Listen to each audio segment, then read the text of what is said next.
And we're live. And we're on the air. And we are prepared for episode 1 of Unplaytested the Livestream. Let the shining power of your heart bring you victory as your theme music plays. Yes. Thank you for joining us. Yeah. So this is the game that Lara and I have written over the last week, theoretically, in the kayfabe that we have made up for this. And in the 1 week we've been working on this, we wrote the whole thing. We are so great at this. And we did literally finish the game this morning. So yeah. But it's done by now, which is the important part. So we have some lovely guests on to play through this game with us.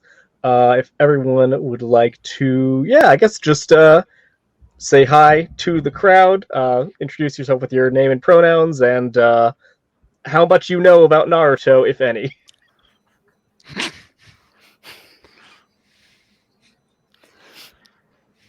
Should I go first since I'm at the top left? Yeah. Okay, wait. I'm gonna play with things. Hi. Oh, there we go. I'm Lara. I'm hidden. You'll get out, I swear, eventually. I know absolutely nothing about Naruto. I've never watched an episode. I've never watched a shonen anime. I don't even watch an anime at all. So I am entirely unqualified to be here, and I use she, her pronouns. Yay. I'm Alex. I use he, him pronouns. I have seen the most Naruto out of the two of us because I've watched like part of an episode once, and I've seen some of the clips of like the fight scenes on YouTube, and I played a little bit of the video game where you get to play as the guy who has sand inside a giant peanut. I know that it's not really a peanut, but I'm making that joke to offend Naruto fans. Hi, I'm Morgan. I know too much about Naruto, and I use they, them pronouns. I should probably make a Naruto joke right now, but I can't think of one. So, that's. Oh, I got one. Shadow Clone Jutsu. There we go. Got it. I'm a nerd. Hi. Hi. Yeah. Fucking nerd. Language policy on stream. Yeah, it's okay. Go for it. I mean, yeah, like try not to, but we're not worried about it. Hi, I'm Amr Ammourazz. I use they, she pronouns. I know literally next to nothing about Naruto. I have one friend who tweets about it inconsistently, and so I learn random things. I've recently learned Sasuke as a character in Naruto. I knew Sasuke was a character in something. I didn't know it was Naruto until like yesterday. Congratulations, me. I do know a lot of stuff about random shonen, very specific ones, but I do know the tropes. So, you know. Hi, everybody. I am Mariam. I use they, them pronouns. And Naruto has been on my Netflix and Crunchyroll watch list for maybe a year or so. What I do know about Naruto is the green headbands, I think, and the run when they're running, hands back, flapping in the wind like a cape. And I learned 5 minutes ago that what shonen is, and I was like, "Yay! That means I've like Food Wars. I've watched that. That's shonen, right?" All right. Okay, let's play this game. Yeah, I think we're good to go. Game. We are going to be playing this for the first time, just as you are seeing it for the first time. So, I think we haven't decided on how hard we're going to commit on. Like, you have to play this game rules as written. If it says like this is not for 3 to 5 players, then like we're not allowed to play. We'll find out. But I think it's going to be funnier if we play it according to the rules as hard as we can. So if we mess up and like miss a word in a sentence, that's canon. That's on us. Because we are not going to fix it. We are going to fix feature this complete, baby. if our loyal unplatrons demand that we do so. You can back us on Patreon. Pretend we set up like a smart little link thing to pop up in the chat down there to link you to our Patreon. But if you become an Unplaytron, then you can vote on which games that we should go back and do a second version of and make non-terrible. But this is the terrible version, and you have to deal with it. I'm just laughing at what Rue said in the chat, or I'm like, oh no, that is a bit that I understand it could commit to, but oh no. Date bye. Okay, all right. All right. So if everyone would like to open up their PDFs, I think we can start going PDF. through it. I printed it out, baby. Oh my! I'm a You pro. printed it out? I have a laser printer. I print out everything. That's Fancy. amazing. Just for- Well, in that case, you can read us the first paragraph. Beans. Welcome to Ninja Academy. Here at Ninja Academy, the best and brightest of potential ninja gather to learn how to be ninja, how to fight for justice and friendship, and maybe even how to find love. Most importantly, who's going to win the big ninja tournament? Will it be you? Perfect.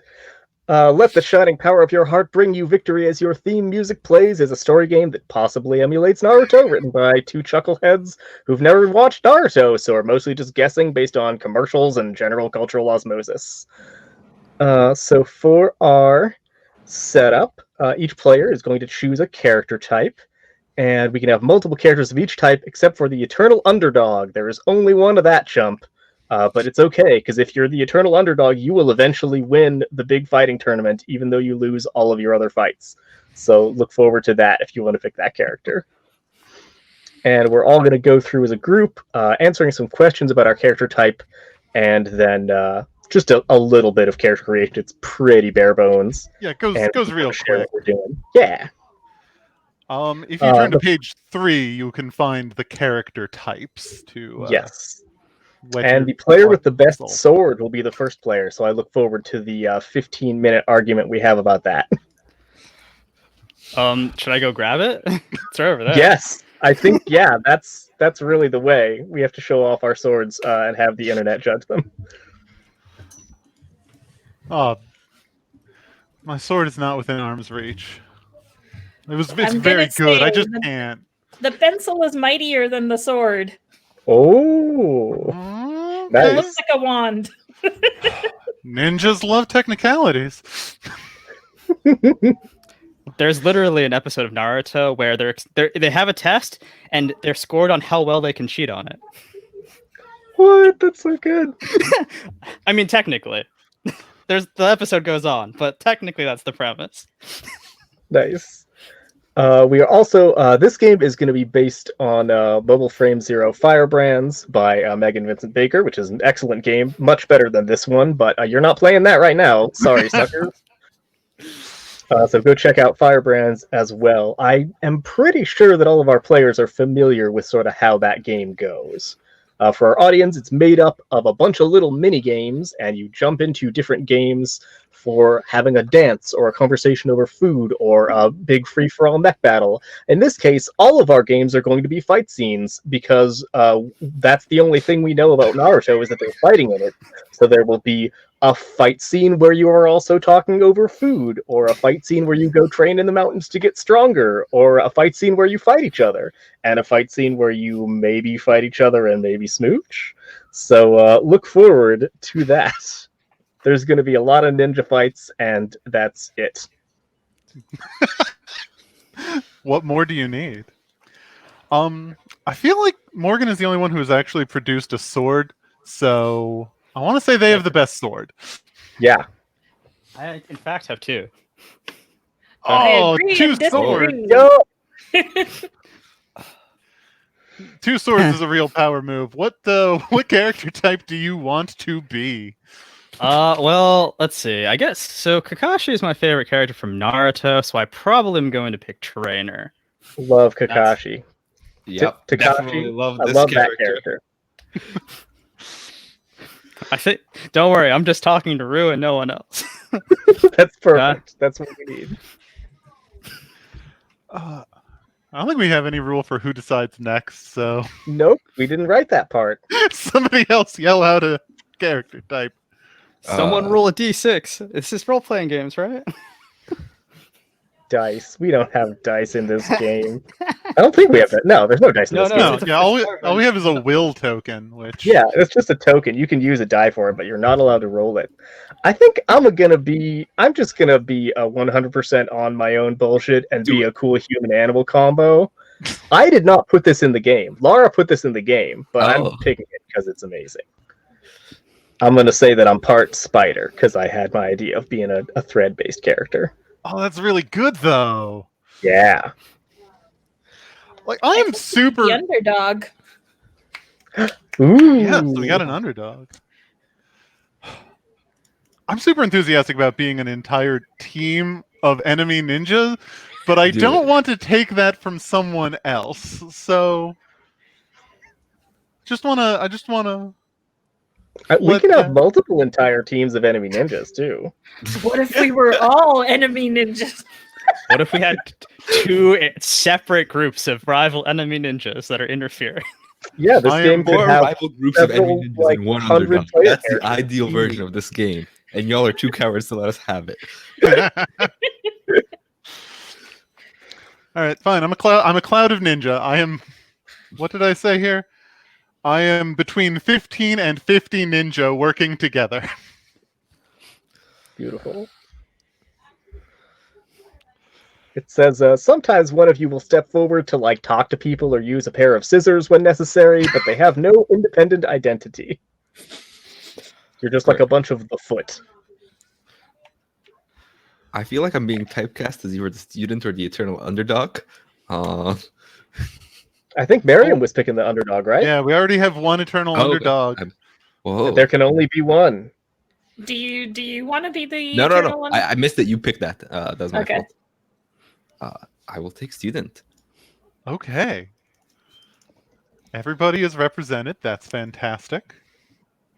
So yeah, let's I guess just answer these questions. Starting with the trainer. Why not? All right. I also Oh. have literally just realized at no point on this have I asked what is your name? Oh yeah. Do Well, these characters don't even have names now. We really? play rules as written. Characters don't. Oh, beans. My name is Trainer McGee, and anyway, let's see. Let's go with those questions. So the trainers you teach in a ninja academy, you are wise in the ways of fighting, and boss students around. Answer these two questions. What's the bizarrely specific form of fighting for which you are the world's absolute master?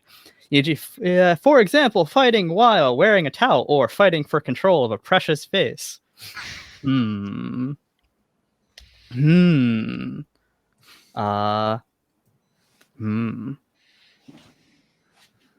am the legendary one foot master. I fight exclusively while hopping around on 1 foot. Wow. That's very good. That's your eternal crane stance. I have the strongest legs in all of the village. Is it both legs or just Is one it leg? just one? Just one beefy leg.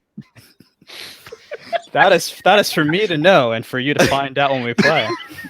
See, now I'm just picturing the emoji of the buff leg. Like, that's just that. Wait, there's a buff leg emoji? That's perfect. There's a leg emoji, and it's kind of buff, in my Oh, it's good opinion. enough. I thought it's the bicep one. There's There's also the buff bicep one.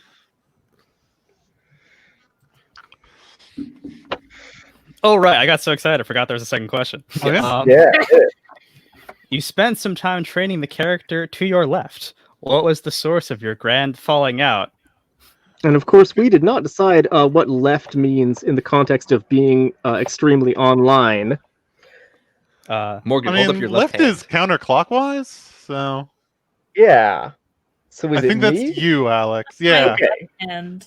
but that's on the right of the frame. Yeah. Mhm.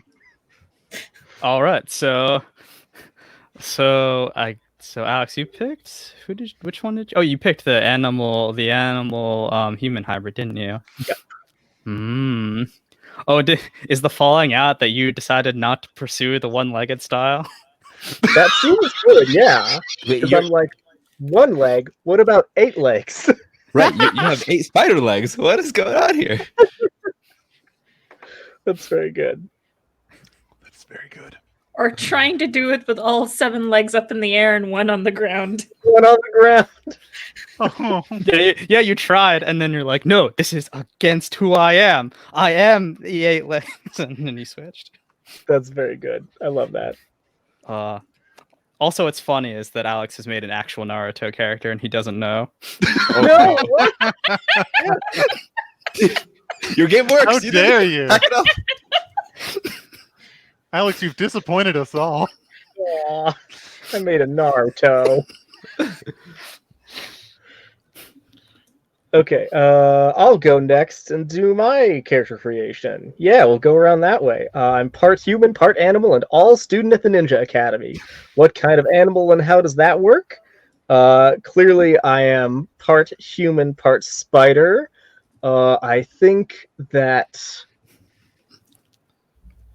yeah, I kind of wanna lean into this character really being like someone's high school anime OC. So I'm like half human, half spider, where I've got like a line going down my face, and I've got like a cool like multi-spider eye on one side, and like chitinous face, and then the other half is like human face and like an anime eye, and they're different colors. And then I think I do not always have a big spider thorax with all 8 legs, but I can like manifest it through my ninja jutsus. Oh, you're just making your character even more accurate. Oh no! Damn! What? No! Well, fine. Well, it'll diverge. The character to my left once spent time with my particular group of human-animal combo folk. What did they do which made them our hated enemy? That's Lara's character. That is my team, my swarm of ninja. Yes. Your swarm of ninja. That's very good. So I think that what all of you ninjas did to earn the hatred of the spider people is you brought them an unacceptable gift. All the spider people are strict vegetarians. They do not take the lives of animals, despite their extremely fearsome demeanors and abilities. So you brought them a gift of a monstrous boar that your clan hunted, and thought that they were just going to eat it up, and instead they were like, "Get out! This is horrible." I like to imagine the spider people surrounding like a potato with webbing and then biting into it, liquefying Yeah. its inside. They still have to take a Slurping it up. celery and just like. Very good. Well, I don't apologize because I'm an enemy ninja school, so I'm probably the bad guys.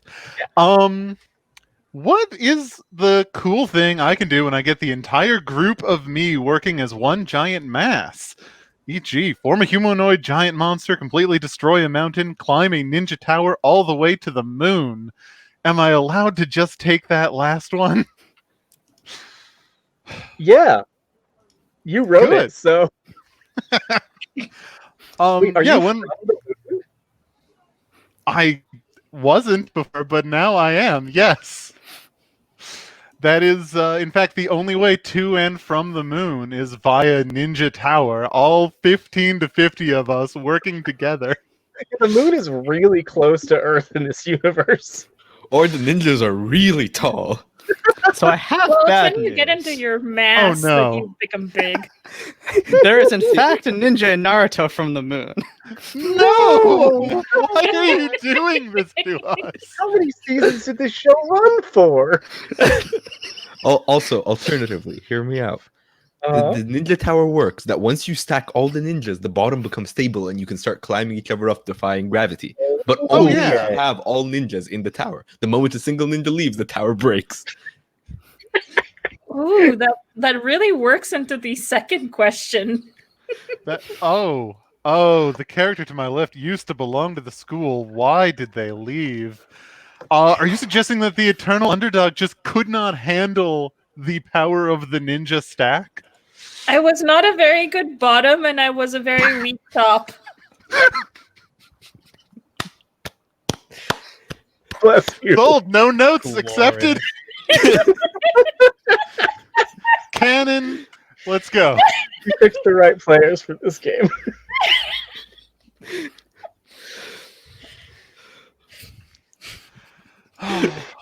Okay. All right. Let's hear about the eternal underdog then. Who All are you? right. So I am also here to learn, but I suck. I was trained wrong as a joke. I will make Sorry. no mistake, win the big fighting tournament, but until then, I am bad with a capital B bad. So, what's the god tier superhuman feat that you just know in your heart that you can do, even though you have never succeeded? And I think it's the thing that the reason why I left is to be able to hold people up, be a very strong and stable bottom.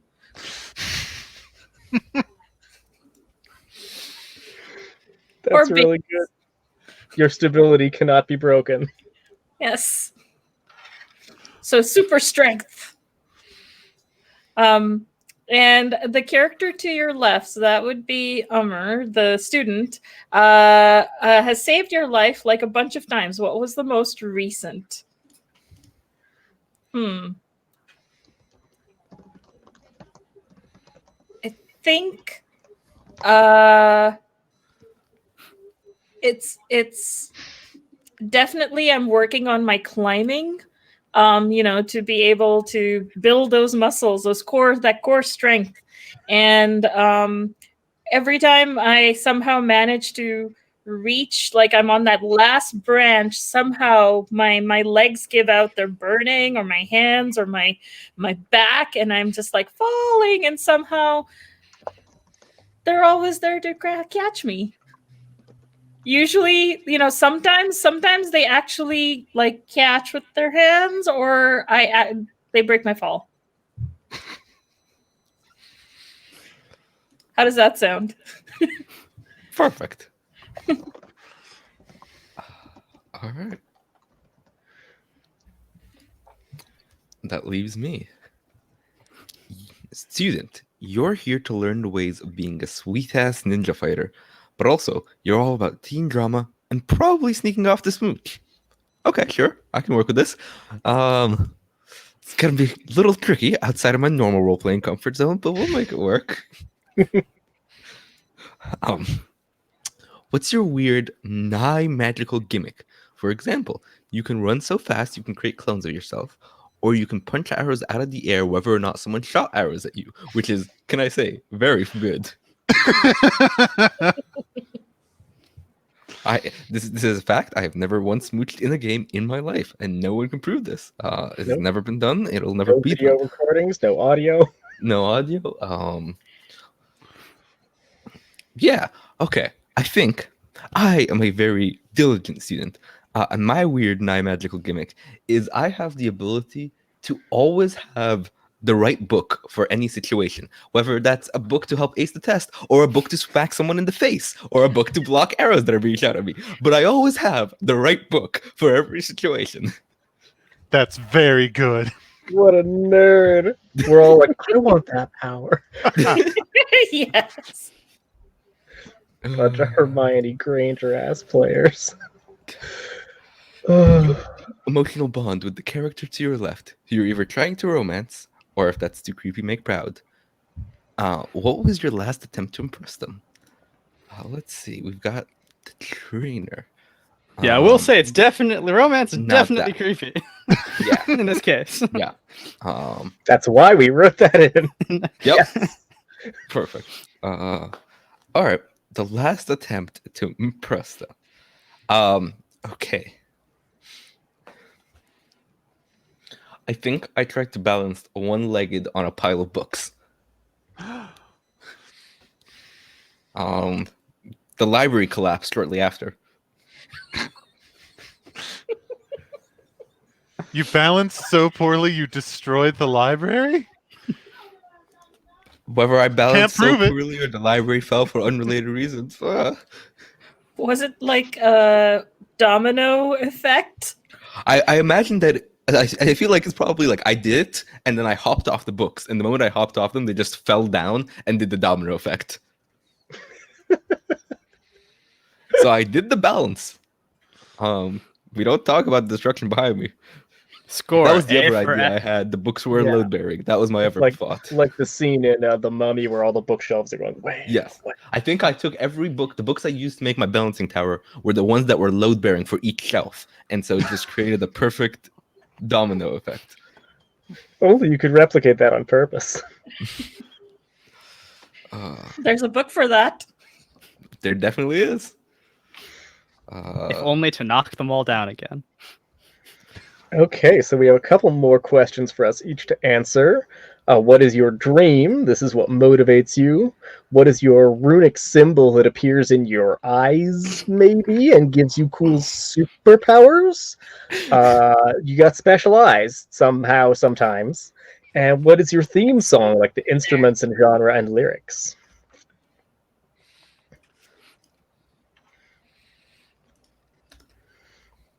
So whoever has ideas for their character can just sort of write that stuff down on their own somewhere. Oh, is this something we don't share publicly? We just Oh write no, it down? and you yeah, also share it. I just yeah, meant we don't yell have it any out. to write it down. Just put it in a notepad or something. I can go. Go for Okay. So my dream is to be able to be the bottom of an inverse pyramid. Yo, it. Okay, that's good. And my symbol is that of a silhouette of a chihuahua.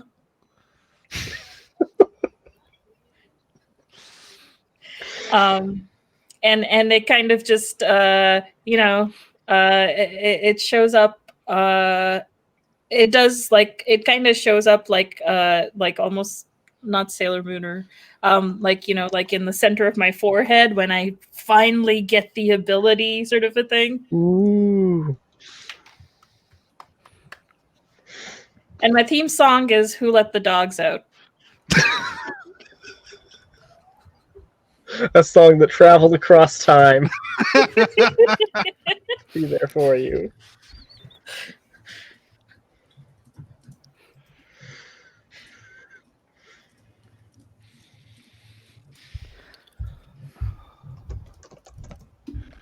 All right, I'm going for it. I've got a dream. I've got a dream. I want to achieve enough power that I can ninja ladder my way to the sun. Yo. Yeah. And then take it over. I feel like my runic symbol is like a really like simplified kind of four-pointed star. But instead of actually appearing on me, I just sort of send 4 of my ninjas off to one side of any given battle to stand in a star shape. And Wow. I know. What is my theme song? Is it just like the friggin' opening instrumental music for Star Trek: The Next Generation? Like, I want to lean really hard into space, I guess. I can't wait to hear what your outfits are like. They're very cool. They come in 3 colors. And some of us have a little sweater that they have to pull down whenever they stand The up. important question: how many of y'all are wearing red? Ooh, a lot of us. I feel like by nature of the text says, it's all of you. In fact, Oh, Okay, I think my dream, for some reason, I think that my character wants to eat like a mountain dragon.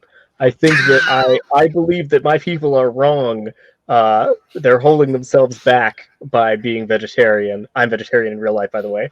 And that they need to get over that, and they will attain their ultimate power through the consumption of the most powerful monsters. That's pretty tracking stone logic, actually. Yeah, Yeah. that tracks. And for my runic symbol, I think that God, did I just remake Vriska from Homestuck? No. So what I don't have is I don't have the thing that she does where I've got all the little spider pupils in one eye. I think I have one human eye, right? And then I've got one like big spider eye, and then it's surrounded by a bunch of little spider eyes. So I've still got 8. But what happens when I activate my runic symbol is that the pupil of my eye turns into a bunch of like crisscrossing threads. Ooh. Because obviously my eye is purple. I've got a purple eye with a black iris, right? And then it goes. Yeah, obviously, you didn't black even need to lines on specify purple. that. We all know this. And my theme song, I think I have like a very eerie, creepy, funereal sort of theme song with like kind of like the song that opens Ghost in the Shell Innocence, where there's all the like children chanting in a choir and then like occasional like bell chimes and stuff. Yeah.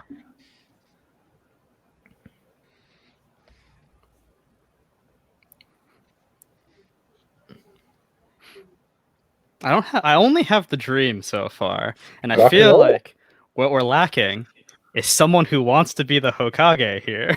So I will take none that of for us know what myself. being the Hokage means. Yeah, see, You say only that. you know what that means here, Morgan. Oh, You just want to be ninja president. That's it. okay. Oh. Okay, well, you put it like that, it makes Oh. sense. Ninja president. Yeah, sure you want to be ninja president. Except it's not elected and you're there for as long as you feel like it. Okay. It leads to Okay, so no basically it's a abuses wrestling whatsoever. title belt, basically. Like, you have it until someone beats you? No, it's actually like wait, we shouldn't go on this tangent for too long, but no, you're it's given to you by like the elders of the village. It's fine. Got it. It leads to 0 abuses in the actual show. There's nothing wrong with this system. I was immediately like, why does Naruto want to become the Hokage? No, I can't get into that. Continue. Now I have to think of the rest of it. Oh, I got it. So I'm gonna flip the script. So instead of having a funny symbol in my eye, I'm going to have an eye symbol on my leg. I mean, it's not on my eye; it's on my forehead. So just on my kneecap, there is an eye-shaped birthmark there. I thought I could trust one person to have an accurate Shikigami or whatever they're called in their eye, but no. Nobody. Shigami means something, and it's currently eluding me. It has nothing to do with Naruto, though. Yeah, I was thinking about Bleach. I think. Great, good. Shikigami. Funny enough, Okay. I think Chiki also means something entirely different. I just don't remember what Oh. Japanese thing it means. And then the theme song is let's do some sort of like pop punk anthem. Yeah, let's do that. Nice. I like the Clash. Let's do the Clash. I can't think of a Clash song off the top of my head though. We'll figure it out. It's some Clash song. All right. I'm going to go in reverse order. That's not the rules. Shiki The is rules a don't horror. say you got to order. They say Oh. answers the following. You've bested me again. My theme song, I think, starts off basically as like lo-fi beats to study to type situation, like the type of music you'd hear in a library or while reading a book, or like, and then halfway through the fight, you don't like, so like you might not notice the theme song's playing if you're not paying attention. You only notice when it ramps up, like right before the big reveal that I've had the perfect book all along, and that you played right into my hands. My runic symbol is a book bag that like has books spilling out of it, and there's a single scroll with like a feather writing on it. And my dream, I think.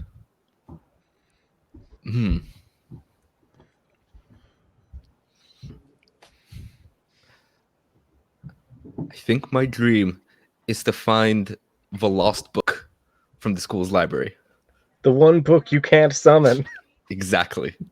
What a good dream. And I will fight everyone I have to find that book. Do we know what's Nice. in the lost book, or is it just It's from Just the a ninja lot. school. It's gotta be something it's useful. gotta be some good? Yeah.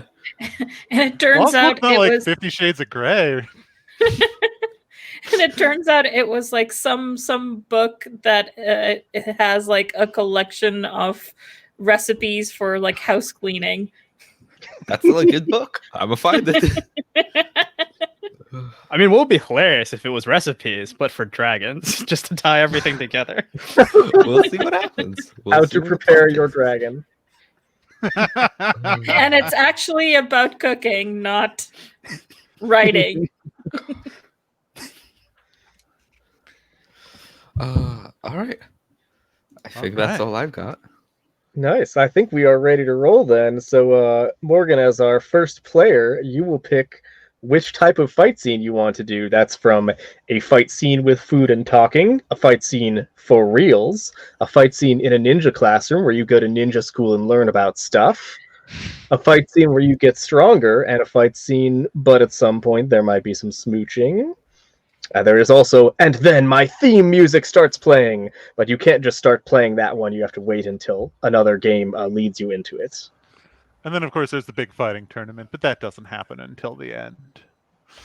Oh, should we talk about like the rules for how we win fights? Is that worth getting Yeah, into we can before totally we talk start? about that for the benefit of the audience, and by we I mean you. Okay. So, here are the very important rules for how we resolve who wins any given fight scene. And it goes like this. Eventually, like any given game, it's going to tell you the situation under which someone can say, it's time for someone to win this fight scene and end this scene. Which is usually everyone's done a thing and we're ready for it to be over. And then the rules for who is victorious go like this. If this was the character's first fight in the game, they cannot win it. Period. Which means that like the first scene is always going to end in the two people just sort of fighting to a standstill and neither of them winning. If one of the characters is the eternal underdog, they lose the fight under absolutely every situation. Sorry. If one character has their will token and the other does not, the person with the will token has the will to win. If both participants have their will token, then the one who was... If neither has their will token, the one who was most directly pursuing their dream wins. If it's not clear, the uninvolved players will decide. If both have their will token, nobody can win. They fight to a standstill unless someone spends their will token. That is when their theme music starts playing. And we do that game where you just rock. And we can only have one at any given time? You only get one will token, and you get it when you lose a fight, if you don't have it already. Well, I guess I'm getting one every time. And then you never really get a chance to spend them? I guess until What a final one. well-designed game. Yeah, I'm glad we really thought this through. What's great is I think they can technically start their theme music playing, but we don't have a way for them to end the fight not winning at that point. So we'll cross that bridge when we get to it. I could always give it the good old college try. Yeah. Yeah. Actually, I think you might be able to cheat into having your theme music starting playing via some of the prompts. So if you find a way to rules lawyer your way into saying, oh, by the way, my theme music does start playing, rock and roll, I guess.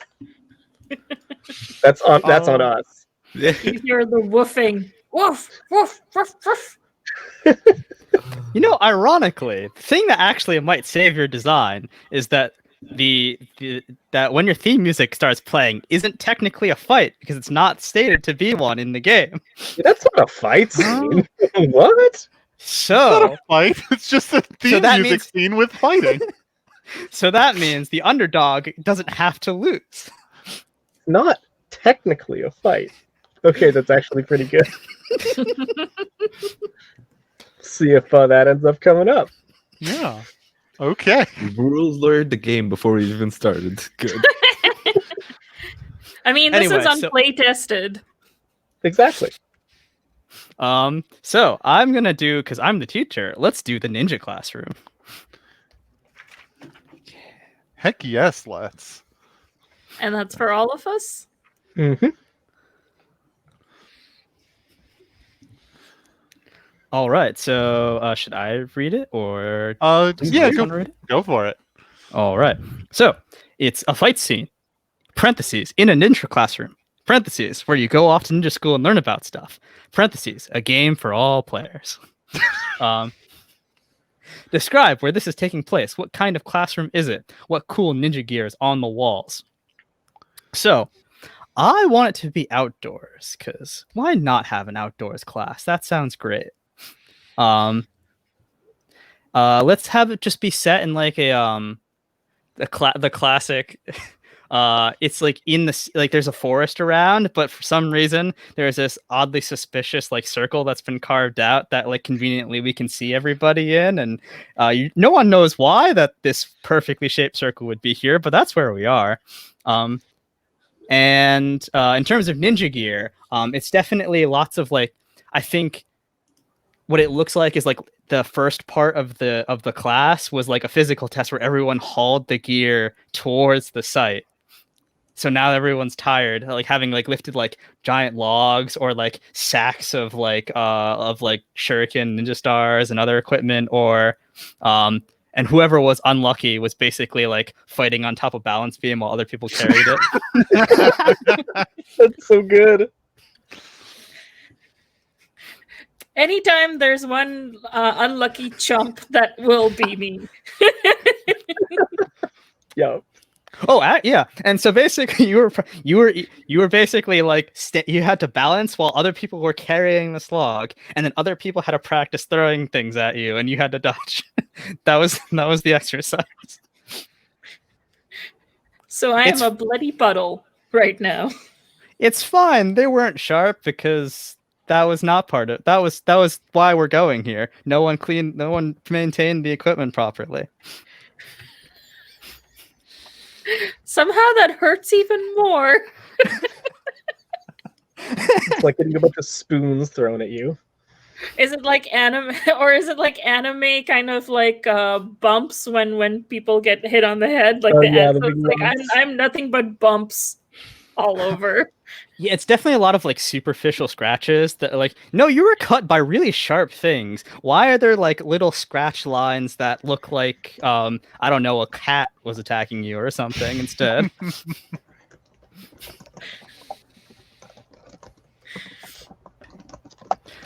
Yeah, so to start, we ask each other, what do you look like right now?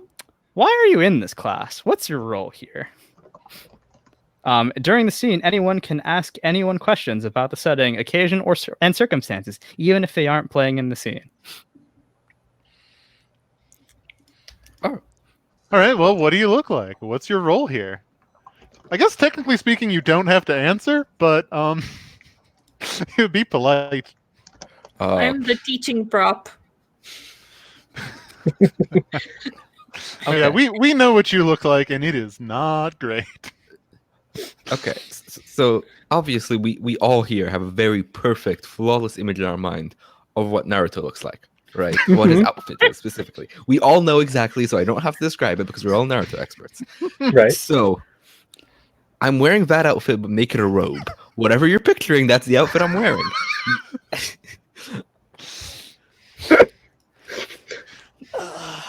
Other than that, I think they are androgynous / femme leading.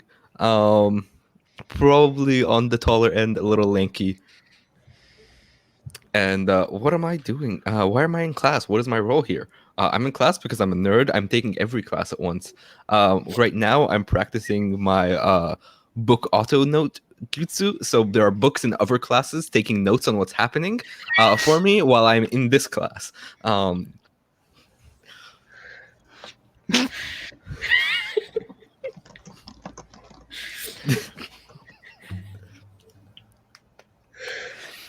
We have some good debates about what kind of robe you're wearing in the chat. It's all correct. It's- Whatever you're picturing. If you All picture right. Naruto's outfit, whatever that means to you, and turn it into a robe, make it like pink and purple.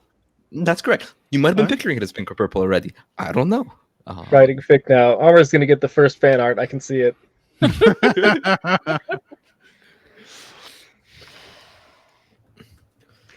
Oh, I know that's what what I I look like and what my role is here.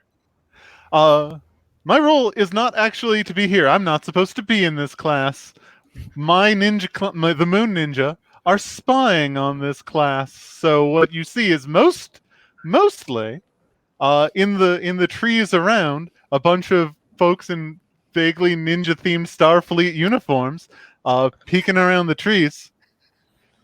But I have like sent 2 or 3 of my units, 2 or 3 of my Moon Ninja, are in the class in disguise, dressed in the exact same robe as the student. the same Naruto outfit, but a robe, trying our best to look like them. It's very good. It's very convincing. So my role is not actually to teach. My role is to lay a trap for the Moon Ninja clan. Oh! I'm here laying in wait, ready to ambush you and capture you for I don't know. That's just my mission. And the teaching is just, well, it's not cover because I am actually a teacher, but that makes it the perfect cover. Very crafty. And what do you look like? Oh, and what I look like. So I'm definitely like short, like buff, I guess mask leaning person. But like, so the main trait's like definitely right now just like the strangest one-legged squat you could imagine, where like one leg is like horizontally propped on the other leg, and it almost looks like I'm sitting one-legged in a chair, except there's no chair. I'm just like squatting there. Your leg is just that good. Yeah. Most notably, just like unruly, floofy hair, just like on my head. That at first you should comb that, and then you think about it for a second, like, no, that's impossible. No jutsu in the world could comb that hair. It's illegal. Impossible. And otherwise, I'm just kind of wearing. I'm just wearing let's say I'm wearing a wrestling singlet. That's what I'm wearing. Beautiful. Very good. And that's me. Just the singlet. Cool. So I think what I look like is the aforementioned split down the middle, half purple-eyed anime girl, half Muffet Undertale Spider Girl, and I've got, I guess that means, yeah, because I've got like, chitin or whatever it is spiders have on that side. So I've got long flowing anime hair, but it's like sort of an undercut look because it's all armor on the other half. Sick. Good job, me. So aside from that, I think I look. I think I've got kind of a dapper masked look. She's got like a vest and tie. I've got that Walter the Angel of Death look going on because apparently I'm an exchange student from the Spider People who dress like butlers. And I think I'm in this class because I'm actually leading the demonstration on how to repair all of the weapons that we have messed up by using some of my spider thread to like hone the edge of a kunai by working it back and forth across the edge, which no one else can do because I'm not giving you any spider thread.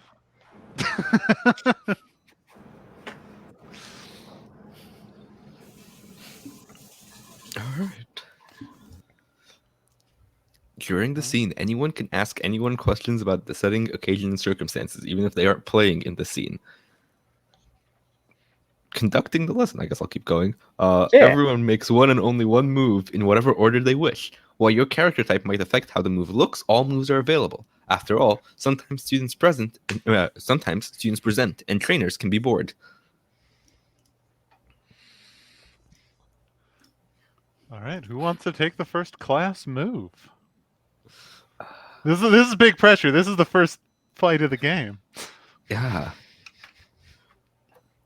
I'm choosing between two, and I can't decide. So if someone else has one, go for it.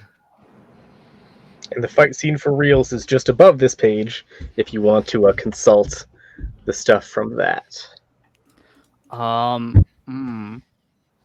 yeah, I'll start. Why not? I'll choose another character for a pretend bout. Seems like a great teaching time. I think the underdog would be a great person to have involved in the pretend bout. Truly a model student. Well, I actually, I say that jokingly, but I feel like this trainer like really respects the underdog's like effort and hard work here, and I believe in you. So that's why you get used in so many demonstrations. Yep. Yeah, so then it looks like I think we each of you makes one light move from a fight scene for reals, but in a really forced way, talking it through like it's a demonstration. So I think it's probably the scene looks like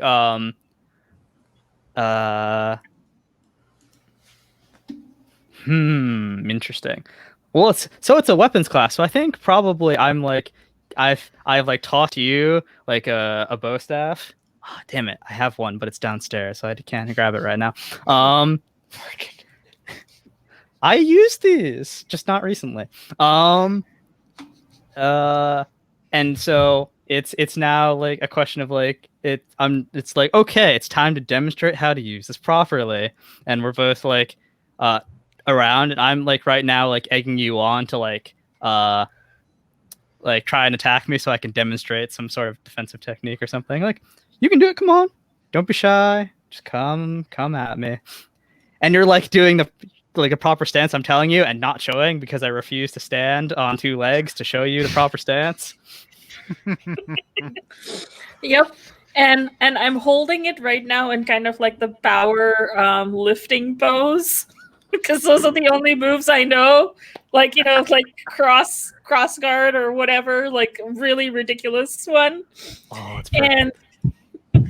And I basically do this whole sort of like feeling like as if I'm gonna be like tossing you, throwing it at you with like full power. You're gonna get you're just gonna fly off. You're gonna like and I throw it and it just kind of very lightly bops you on the head.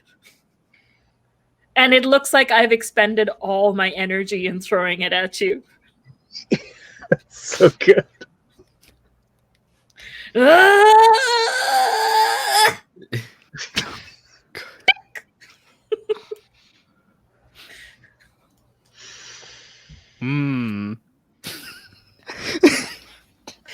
Oh, I just noticed that. Okay, so I'm gonna do a light move here, and you know what? I'm gonna give you a sincere compliment.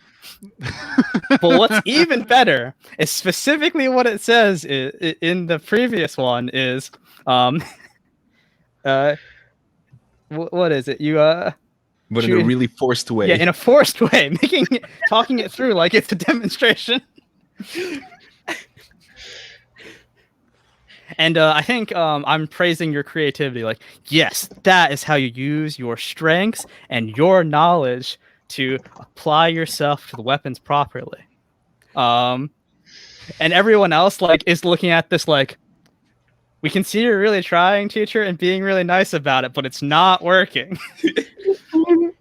And then I like start giving you like tips to like I throw it at you, but definitely way too hard. to like and I go flying across the field. And when you stand up, I'm like, that's the spirit. You can do it. That is the strength we're looking for here.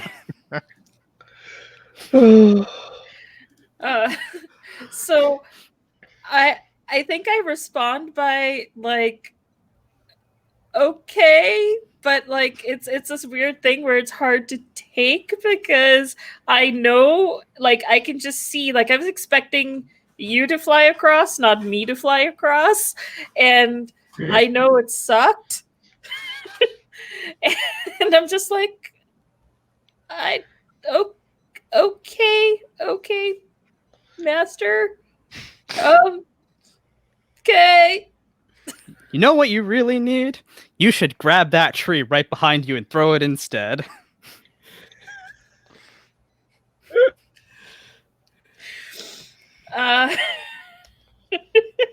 I think my character will actually bust in and interrupt you before your shenanigans can ruin my very important weapon sharpening demonstration. So I've got a shuriken that I'm holding in front of me, and I'm drawing the spider thread across it. So I'm going to do the prompt. You stand in front of the class speaking. What are you talking about, and why is talking more effective than fighting in this moment?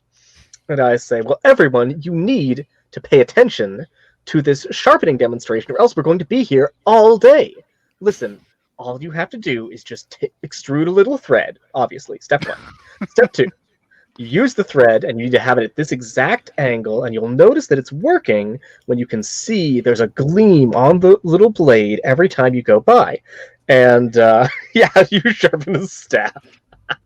That's perfect.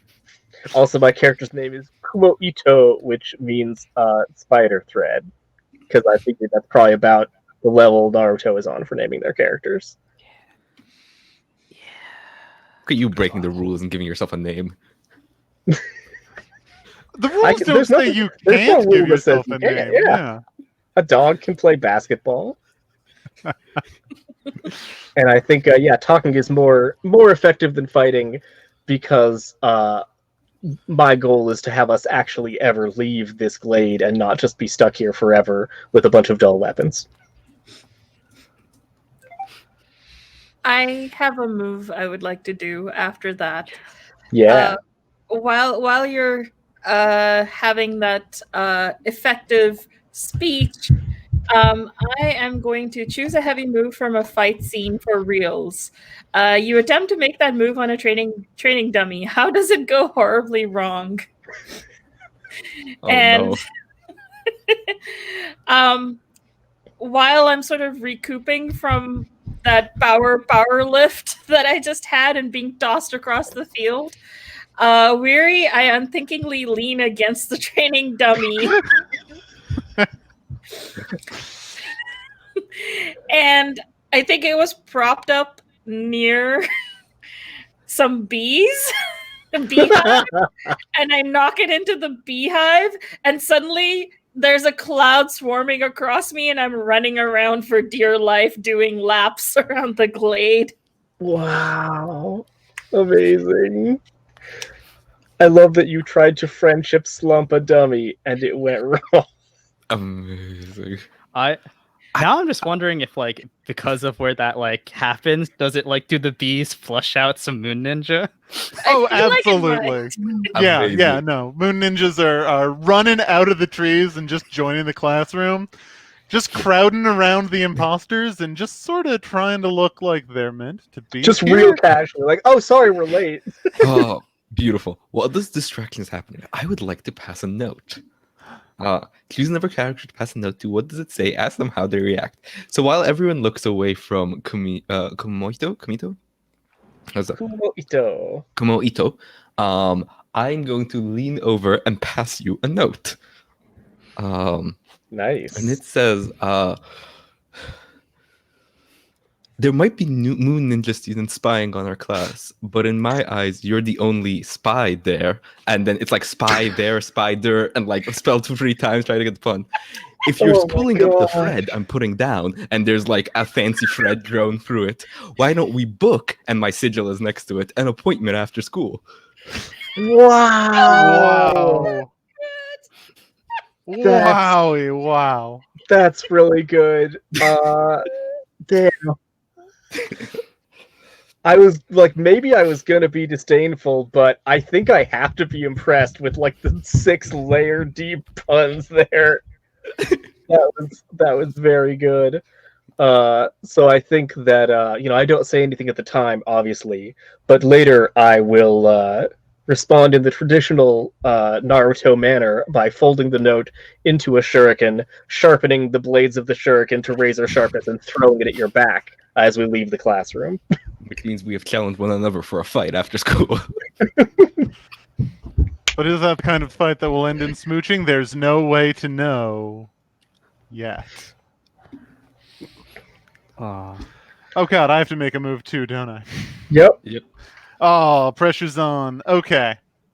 Honestly, I think I really want to use this B distraction to choose another character for a pretend bout, and I want to come toe to toe with Master Buffleg.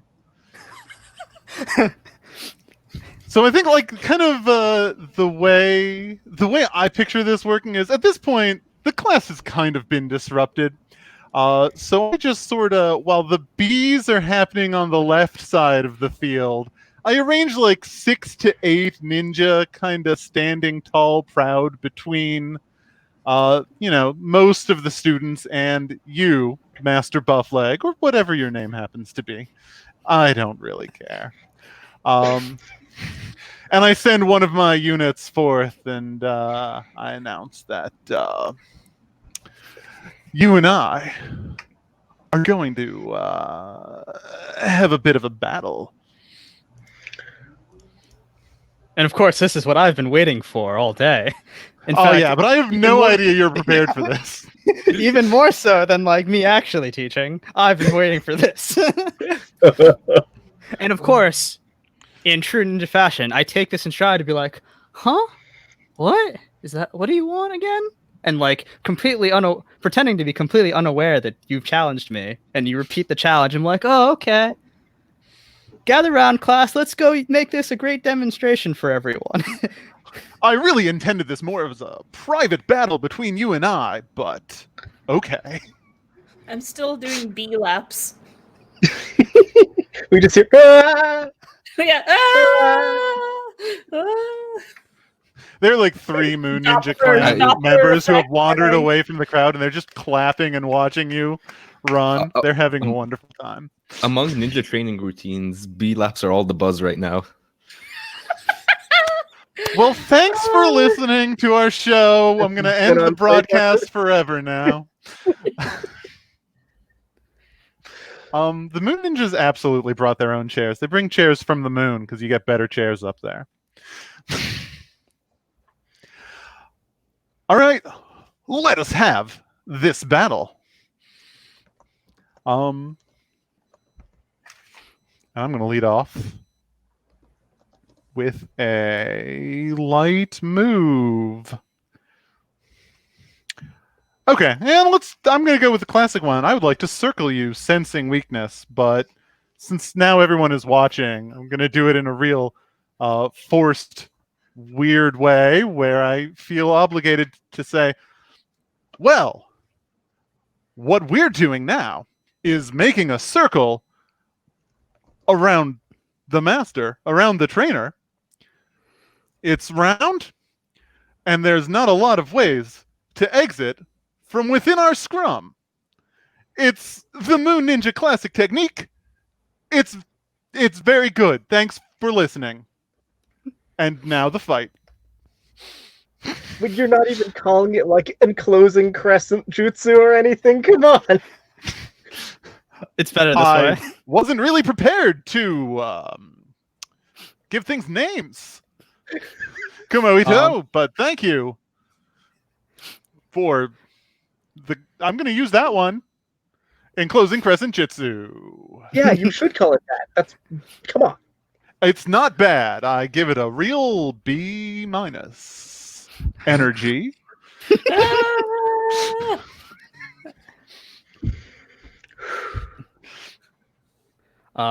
I'm gonna inject a moment of levity into the battle.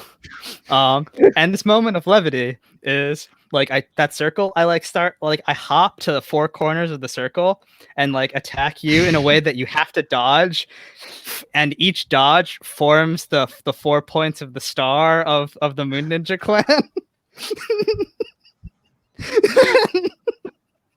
That's such an unnecessary show off. Yeah, wow.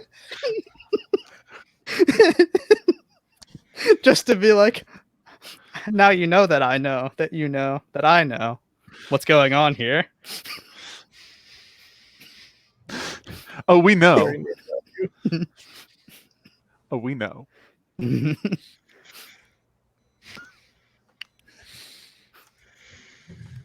And I should say, secret revealing leg strike as I like jump one-legged and like pogo off each of you, just barely missing.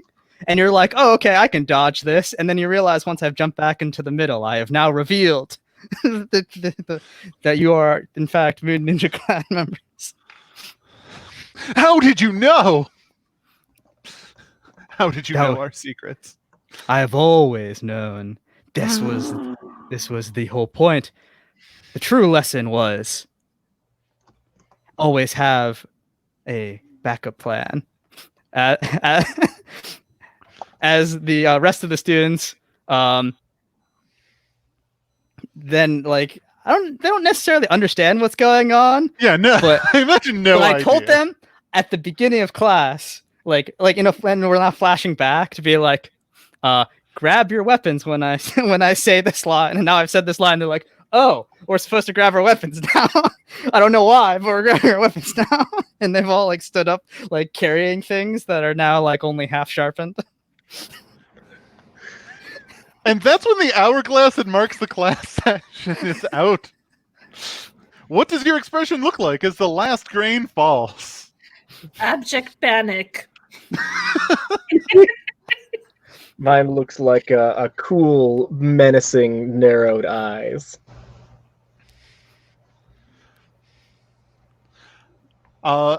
We've mostly got like a bit of panic and concern. How does this guy know so much? Tinged with annoyance.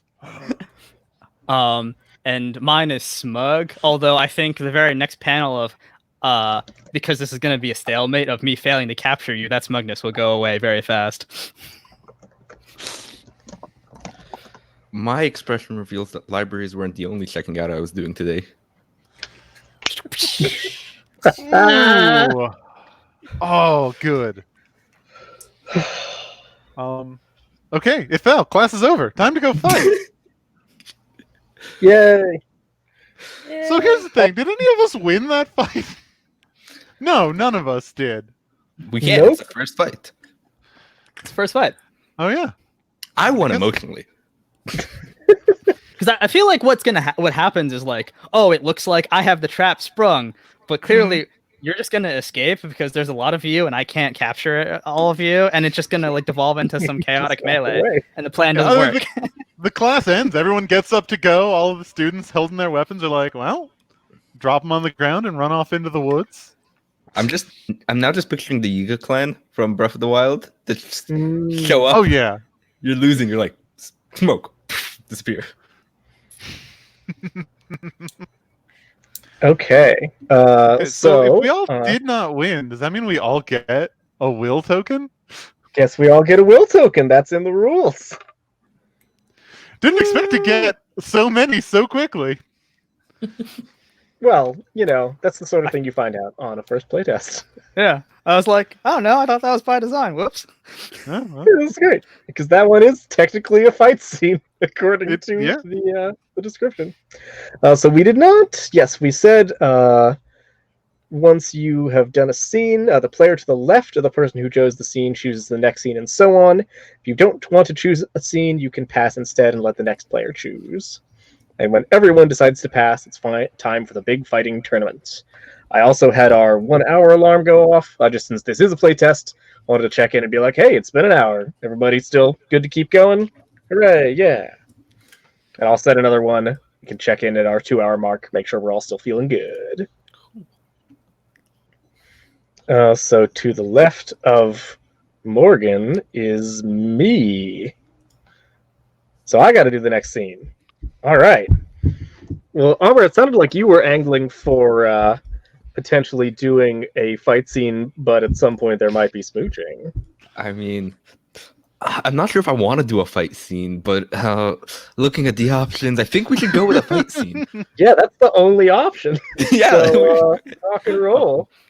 let's do it. I'm excited. Cool. So I'll read us the description. I'll pick the character who I'm going to fight and maybe smooch. Please note this game might not end in smooching, but everyone needs to be on board with the experience of a tense, emotionally charged scene. Sounds good to you? Yep. All right. We'll describe where we are and in brief the circumstances leading up to this fight. What about this place brings our hidden emotions to the surface? So I think I'll let you describe where we are, since it was you who was kind of inviting me on this fight date. Okay. I think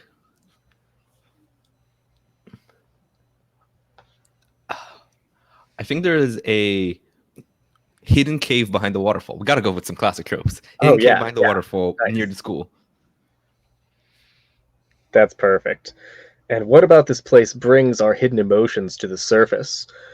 Maybe there's are magic crystals a thing in Naruto? I feel like this cave has magic crystals in it that will like show you reflections of like important moments in your past.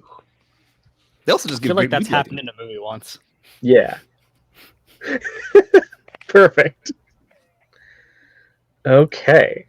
So to start, we'll ask each other, what is your outfit and aesthetic right now? Traditional, rebellious, scandalous, unassuming, something else? And what makes me think that you are maybe into smooching? All right. Okay. I think my outfit is mostly still my school outfit. But the sleeves are gone.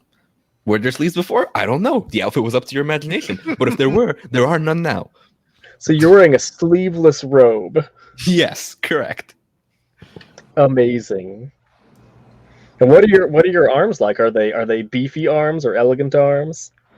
They're bookworm arms. Bookworm arms. But like a bookworm who has swung a book a lot, so like pretty toned.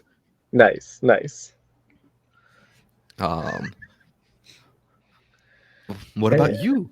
What's your outfit? Think... Oh, and I actually have to answer. What makes me think you were maybe into smooching? You threw the shuriken at me. You accepted the invitation. That's a very reasonable, reason to think that.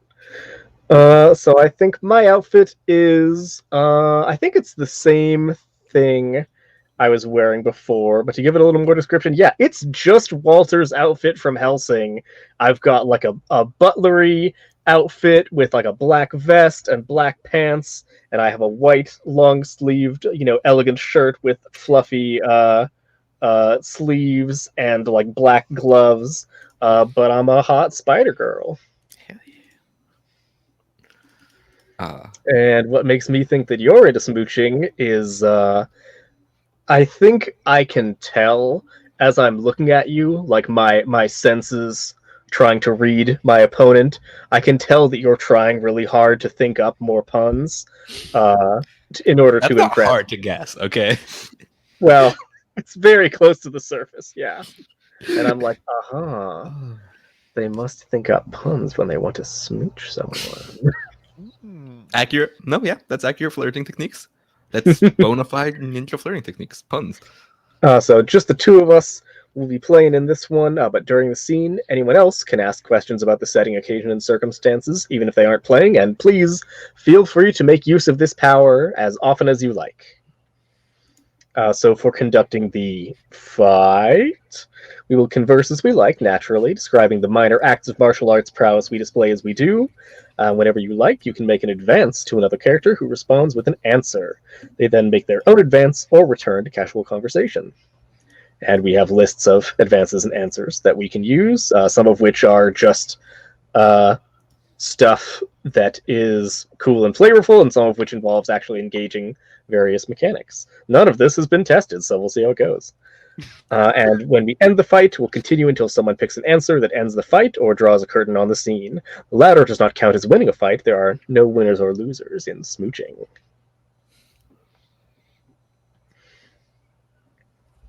So since you invited me on the date, why don't you start out describing what you're doing in conversation? Okay.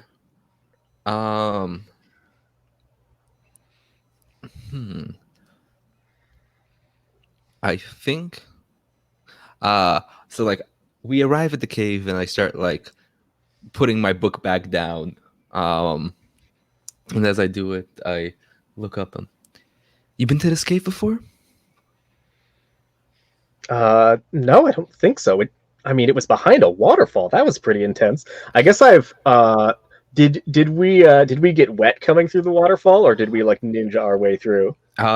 So funny story. The first time I came here, I was just trying to read by the lake, and this book fell out of my bag, and I went to grab it. Turns out it was a laminated spine, so it blocked all the water. And I found the cave behind. It actually works really well for getting through. That's how I know it works, and that's how I know this is here. That was really nice of you to hold it up earlier. You know, I don't like getting my my gloves wet. Oh, of course. It's the least I can do. I'm going to. I'm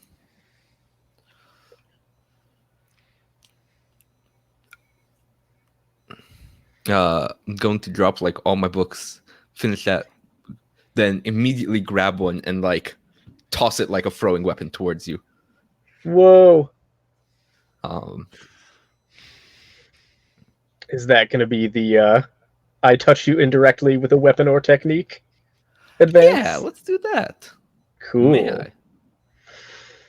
Let's see. I'm gonna say. You may, but my fighting stance or technique changes to reflect my new emotions. So Ooh. you hurl the book at me, and in a flash, before it can hit me, I have drawn out a thread in between my two hands, and it catches the book in a skein of web. And I give you a saucy look over top of the book, framing my eyes, and I say, "You think you could catch me off guard that easily?"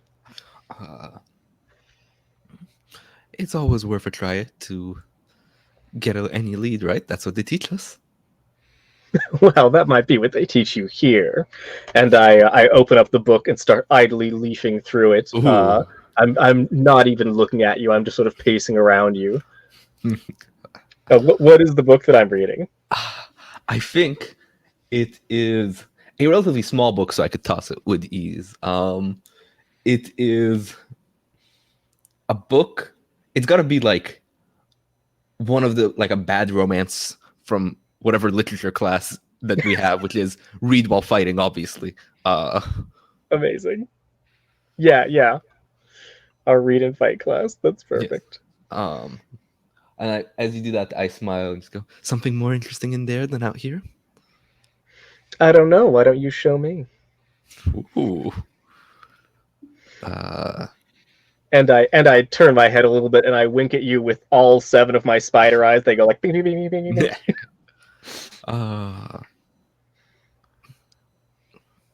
Okay. Oh, I know exactly what I'm going to do. I would like to reach out to pick up a personal item of yours. May I? Ooh, what is it? So I'm thinking, I go in as if to grab the book from you, and then with a twist, I try to wrap my finger around like one end of your thread. Yeah, you can totally do that. And it is not like a razor sharp cutting thread. You can still grab it. And I kind of turn my head and I say, "What do you think you're doing with that?"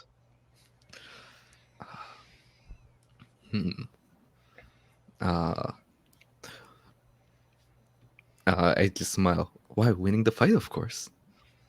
Oh, you're going to win the fight by getting wrapped in my thread. Well, I have to admit that's a novel idea. I don't know if anyone's ever tried that before. Well, not everyone is me. In that case, why don't I assist you? And I flick my other hand, and a couple of threads zip out and like dig into the wall, sort of slowly starting to pen you in. I don't think that actually involves touching you, so I guess that's not an advance. No, yeah. I think I think you do that, and I just look nonplussed, and I go, "Well, you've got me here. What's the next part of your fighting techniques?" Oh, so you're just trying to see all of my secrets, huh? Well, maybe I won't show you. And I let go of the book, and the threads that it is attached to will pull down on the thread attached to your hand and sort of like pull you down to the ground. Mm. May I? Uh, I think you do that, and I smile, because we look back to my book bag, and actually attached to the thread as well as another one in my book, perfectly balanced to counterweight it. And so you drop it, and I'm just sitting there. It just hovers. Yeah. That's perfect.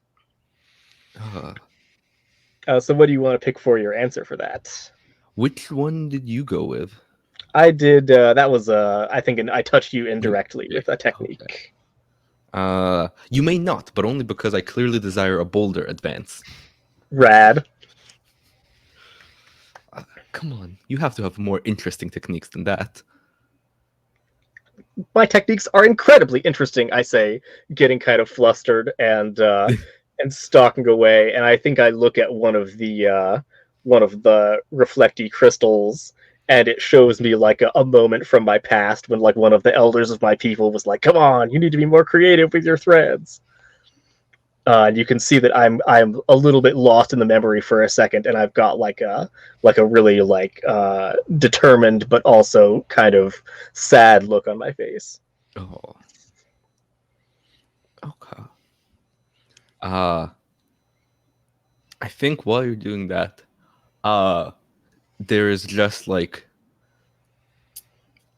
a scene of me pulling out a book, like a tiny notepad from from one of my robe pockets. But I think it's like a solid size. The robe has just like really slack pockets. And I rip out a piece of paper and just cut the thread with it. Enough to give me Cool. slack to lean in wiser than is tactical. Or Nice. lean closer than is tactically wise. May I? And I think as I do, I go, I'm still waiting. Nice. I think yes, you may. And I am going to. So you're coming from behind me, but I can see your reflection into the crystal as you are moving in on me. So I will use your moment of distraction to make a lighter heavy move from a fight scene for reals. And yeah, this is an easy one. I try to catch you off guard, unleashing a technique you haven't seen. Does it work? So I think that what happens is I've got my hands sort of like folded in front of me in thought, but then another arm comes out, like busting out from my side and reaching around to try and grab you. Oh, I think that does catch me off guard. Yeah. Nice. And yeah, I think I'm trying to like grab the book and close it shut. Yeah, I think you're able to like get a solid grasp on the book with the extra arm. And I like lean back a little into the thread web that is holding me up. As the kind of like recoil pushes me back. There's something you don't see every day. I have to hand it to you. That is a novel technique. Well, you should never underestimate how well armed I am. I see someone's been reading a page in my book.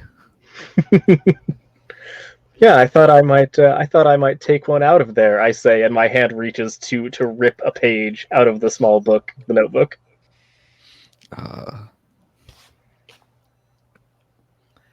I think. Well. Yeah, may I? And you have the advantage. What are you gonna do? Or is this you taking a personal item? I think I'm touching your personal item by ripping a page out of the book. Okay. I think. Let's see. You may, but my fighting stance technique changes to reflect my emotions. So I think you grab that, and as you do, I snap the book shut on the paper Mm-hmm. so that I have like a grasp, and I use it to like Like a tiny flip. tug of war. Yeah, I use it to like pull you in a little, and then like flip over your body and out of the web. So I'm standing in front of you again. Oh, sick! You're like, "Fa-fa." That's really cool. I am going to. I think that has put you on the opposite side of the web from your book bag. Yeah. And so I'm going to try and do a super quick dart over and grab your bag. May I? Ooh. You,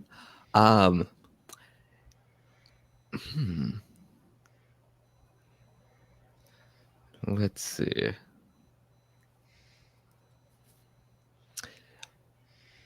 You may, but I use your moment of distraction to make a light or heavy move from a fight scene.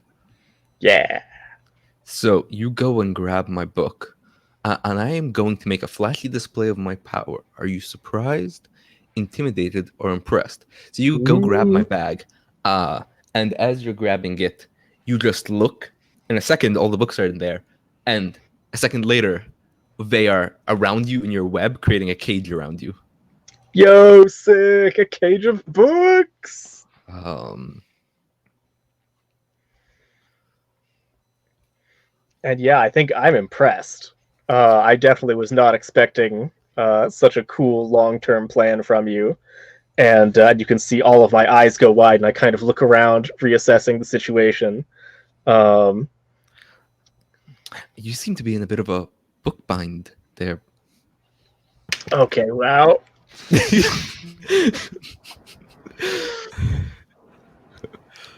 And I turn around, and I kind of am like thoughtfully looking at you with a new level of respect, and I say, well, do you really think you can hold me? I don't think you need to try very hard. And I am going to lean in to smooch you. May I? I think you may, and we can draw a curtain upon what follows. Beautiful. Yay! Yay! Oh, that was That is beautiful. so nerdy and wholesome and cute and sweet.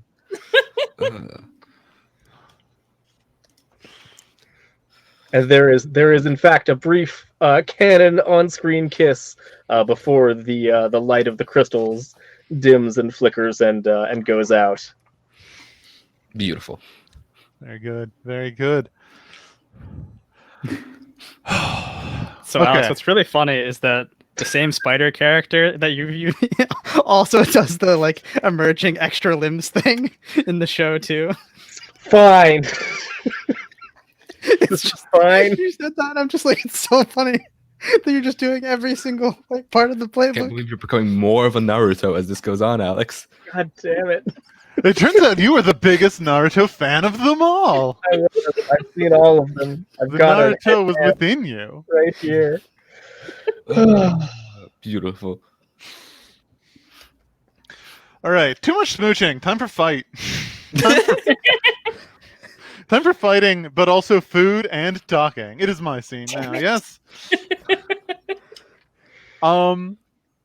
And I would like to make a scene that is a fight scene with food and talking. I would like Chi B is the eternal underdog, and Master Buffleg to be there as well. You know, All right, let's get all right. everyone else. Yeah. Yeah. Yeah. And I like here is my mental picture is that Chibi and Master Buffleg, maybe you're off having like tea in the woods, some sort of hangout, the two of you, because it's been established that you have a special relationship together. Maybe this is part of the extra special training that the trainer bestows upon Chibi. Fair enough. that seem like a thing y'all would be involved in? Yeah, I'm going to add that I think this is like the T is like apologies for throwing you into a tree in the previous scene. I feel like that's what it is, but I see it as, oh no, I'm gonna do a power lift without dropping a single drop of that tea. What would be hilarious is like, hopefully you don't mention it, because then I'd be like, oh, that's a great idea. But until then, I am blissfully unaware of this thought. Oh no, literally, like as you approach, it's like, oh, I'm doing one of those don't drop a single drop of this thing while doing powerlifting, isn't it? Oh, I didn't think of that, but now that you mention it, that's a great idea. And so then I start doing it, and therefore you feel socially obligated to match. And I'm basically powerlifting you on one foot while you're sipping your tea peacefully.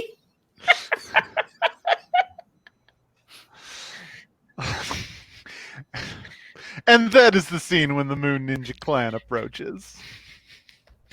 What do I look like right now? Let's see. I have this pictured in my head. The camera pulls out and we see one lone Moon Ninja Clan ninja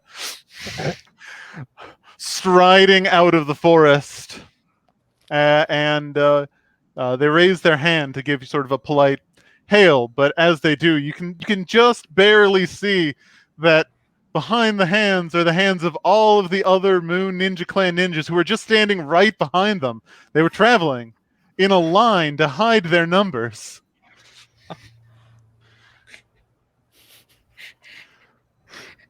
When you do surprise, does it like all the hands come up with jazz hands like surprise?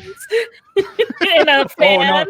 What if it's like the where like you have like the people swirling in rows behind each other, and so it's just like now you can see the whole long trail of people as all of them just start parting like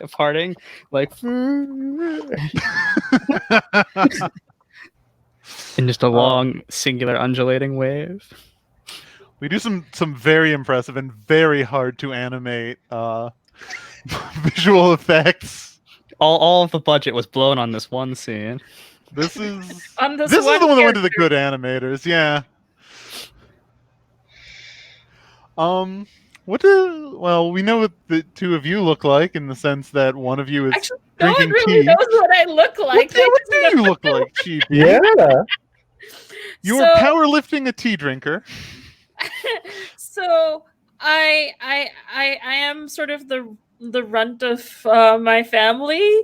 So and out of all the buff people, like, you know, the clothes are meant to kind of fit them and it's form fitting. On me, I basically look like a teeny creature in a very big sweater sort of a thing.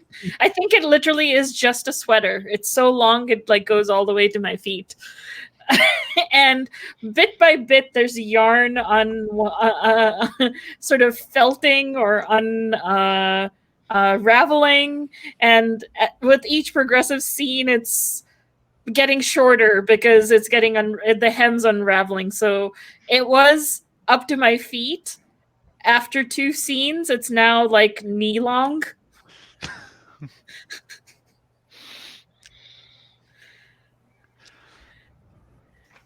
And my mood is just a resigned but somewhat determined to accomplish my dream of being a power bottom of a pyramid.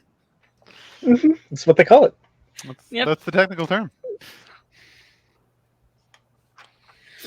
Oh yeah, I definitely, as soon as I get to where you all are, I do arrange myself into an inverse human pyramid, just with no effort whatsoever, just to show off. Ooh. Just twist that knife a little more. Gladly. Like, and the Moon Ninja Clan ninja who is on the bottom, standing right in front of you, is giving you just the most disparaging look. Seems like it's pretty hard for you, isn't it? And then just lifts everyone else a little bit higher. And my hair is That's how you can tell my mood is shitty. and my hair is a little kind of misty from all the drop D.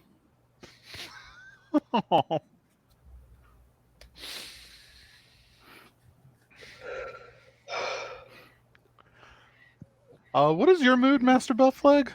I feel like right now. I think I'm like a little bit mad. Like it's definitely the like stern. I'm not saying anything, but I look mad because these random ninja have come in to make fun of my student, and that upsets me. Or maybe not like quiet. I'll be like, oh, what are these smug Moon Ninja Clan members showing up just to say? Well, I won't say hello. It doesn't seem more than a impolite hello. Wow. It's very impolite. We're an impolite bunch. Conducting a conversation. Take turns. The person who's won the fewest fights goes first. If we mean like in their entire life, I do believe that is going to be cheapy. I think I want to ask a topical question. And I want to divulge my extensive tragic backstory. Do you listen? Oh. No. I will.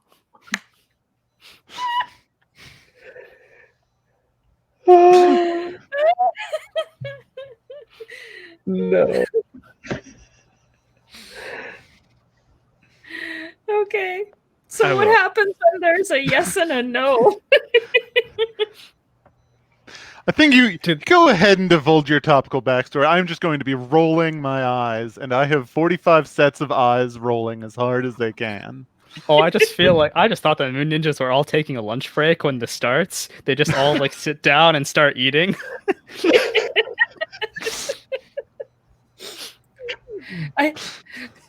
You suddenly hear a very like in a minor chord, you know, like a couple of woofs, almost like the saddest howl, like oh, you know, in the background, as you know, the colors go a little more kind of gray and white instead of full anime color, and it goes back to me even smaller, and the sweater hasn't changed in size. Because it's the same sweater I've been wearing since I was wee. And I talk about, no matter what they say, I will one day be able to hold everybody up. I will support them. I will be the base, because in my family, they didn't believe I could do it. I came out into this world too early. I was so weak. It took me a while to grow in strength, and even then I wasn't strong enough. And there's various montages of like, I'm the eldest child, but all my other siblings are bigger and beefier than I am. And how I'm trying to kind of help my parents kind of like, you know, like, oh, take care of the baby. And I'm kind of just struggling under this like really healthy, monstrous baby, like big baby. And then it's like, and then I decided I should go to the Moon Ninja School where I would learn to be a power bottom of their pyramid to go to the sun. And I tried, and you see various things where it's like I'm lifting the teeniest weight, and I like my hand kind of just wiggle, like just really shivers, and it's like, and then my entire body falls down. and then there's a time where it's like, oh, I managed to do it, and it's like, okay, you can be the power bottom. And then I was put in like the first attempt ever of the Moon Ninja Clan, And I fail, and everybody collapses on me. And in fact, the strongest of the Moon Ninja clan was hospitalized. And then that was my day of great shame. And that was the day I was told I was never welcome there. And I decided to go somewhere to drown my sorrows and never realize my dream when I go bump right into like at the time I was still quite young, so all you see is a knee with the eye symbol. Oh Like, my gosh, yes. And then it's like I look up and I see the rest of the Master Buffleg, and then come back to now. And Master Buffleg, who has definitely heard the story at least 100 times, is sobbing profusely upon hearing it again. Part of it. You're like, I remember that. Such a beautiful story. And the Moon Ninjas who were there for much of it are so... No, that is not how it worked at all. They're just all shaking their head in unison. Mm-mm, mm-mm.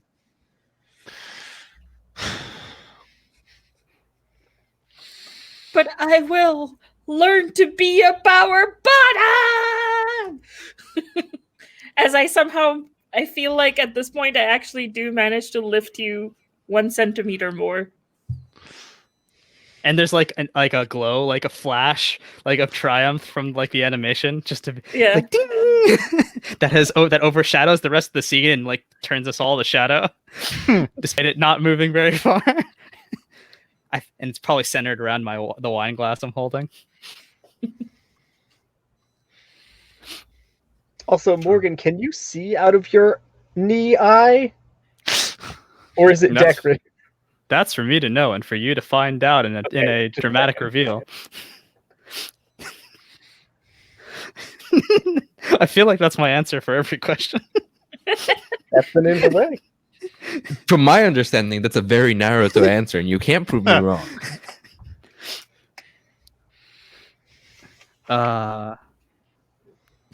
What's the next thing? Yeah, I think anyone who wants to take the next move can. You know what? Since that tea has just glinted in the light in such a charming way, I'm going to go ahead and try and snag it out of your hands by lifting all of my composite ninjas another 2 millimeters higher to give us the height advantage, and have one of them reach down and just attempt to snatch the teacup. Am I skilled enough? Not while I'm on one leg still. Ooh. Ooh. and I'm just holding it, and the thing you don't realize is that as you reach to grab it, I have changed my grip to a fancy non-standard wine glass grip, where my finger is pointed out like this, and you try to reach and your hand has been blocked by this extended finger that you didn't realize mattered before. Oh, I snatch my hands back with such violence that ninja ricochets off of the pyramid and falls down to the ground below.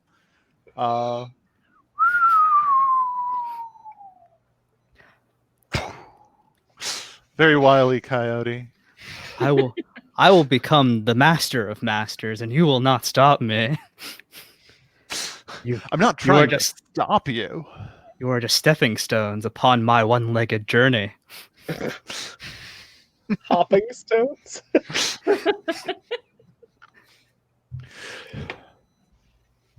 Don't you understand? We're here to learn your power. We're here to take it for ourselves. 2 legs of that might, we could jump halfway to the sun.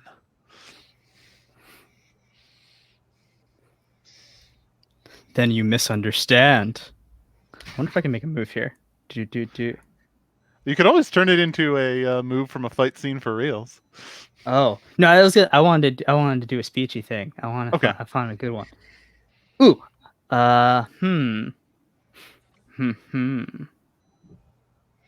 This is not happening.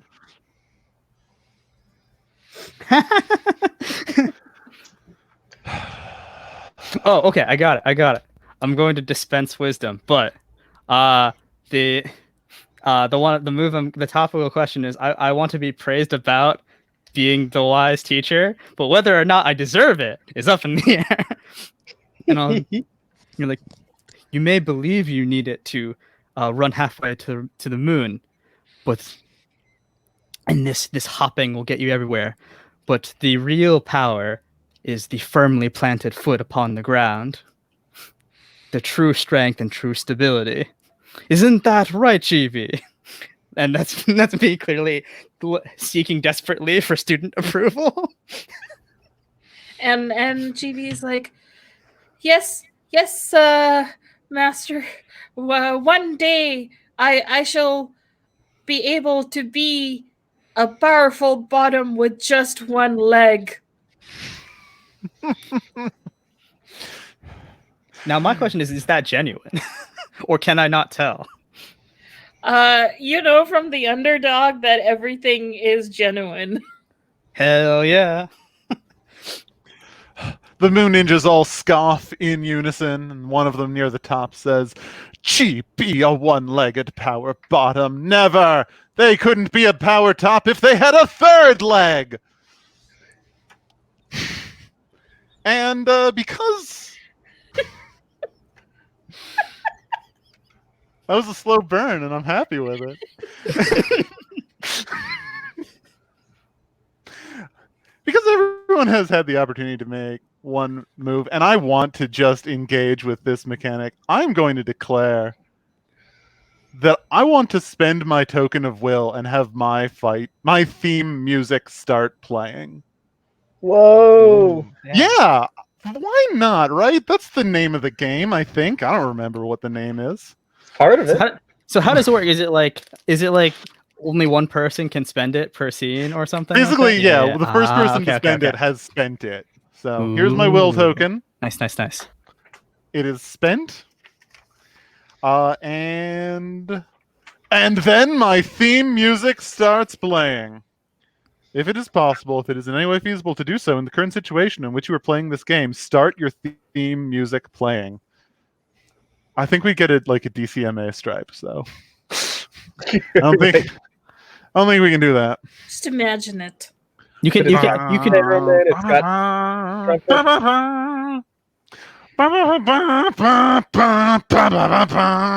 it badly enough, I can't tell.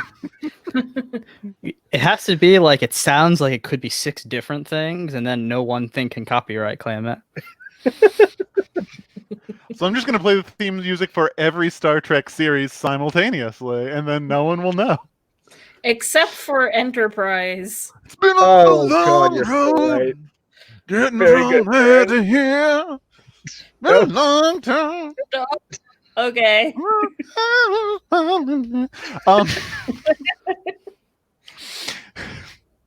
Okay. Conducting the bout. So this is basically going to be between me and Master Buffleg. Chibi, you are a prop at this point.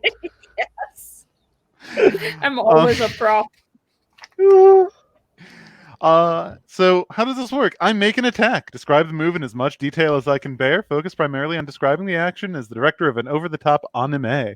My opponent makes a defense, doing likewise. Continue until one of you makes a move that ends the fight. So I am going to perform a series of disconnected attacks or a series of jump cuts. So what happens, the way this works is that we are going to have a rapid flash of like, this is you know, in the center of the screen, the background is all just geometric symbols and like pink blotches because can't animate a background. That is too much trouble.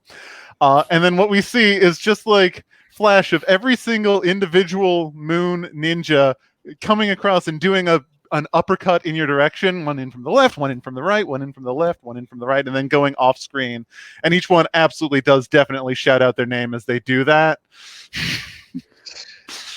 I'm getting some big Bring It On vibes.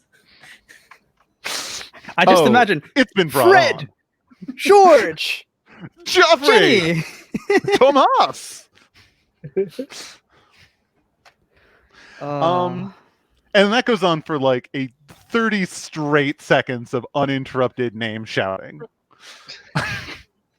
What cool defenses do I somehow break through in this move? Ooh. I think it's like I'm like standing still and just like holding fast, boom, boom, and like just beating back most of the attacks. But at some point, like the rhythm changes. Like instead of one person going at a time, then two go at a time, and you break my balance. And I like tip over.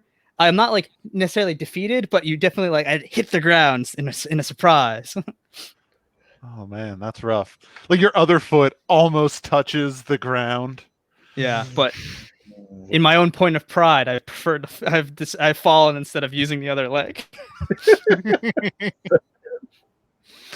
All right. And now you get to make a defense move.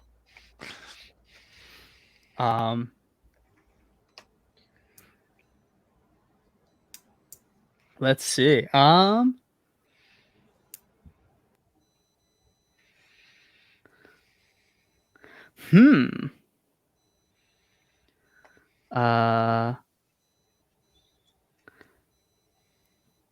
Let's see. I attempt to maintain my dignity. I drop my guard or my weapon. Oh wait, that's end the fight. Maybe we shouldn't do that so far. We should probably save that for the net for a later exchange. Because of your attack, I am sent flying and skidding, crashing through everything in the way. Do you mercifully allow me to stand, or are already on me, pressing the advantage? Ooh. And you can describe what it looks like as you're flying and crashing too, what you're hitting. Yeah. And I think for me, it's like instead of flying, I'm like I hit the ground, and I start rolling. Ooh. And it kicks up all the dust clouds, and like as the dust comes away, you see me like struggling, like I'm on one leg trying to get up as I've been surprised and ambushed because I was getting attacked while not standing on the ground. I was like on top of Chibi, and as it pans away, it reveals that I was trying my best not to let Chibi get hurt the whole time. Oh. And That's very and that was a part of why. I mean, I'm still getting beaten, but it's still part. It's part of why I'm like thrashed and hurt right now, and I'm struggling to get up, trying to make a good show of it, but also definitely look pretty beat up. I think that as you are struggling to get up, like the camera pans a little over to the side, and it turns out there was a Moon Ninja Clan member ninja who was just standing there the whole time, just anticipating that you would be punched this way. And they sort of reach down and they grab you around the armpits and they hurt to your foot. They even dust you off a little bit. And then by the time you have your balance again, they step back and they merge back into the greater clan, who are now ready to press their attack.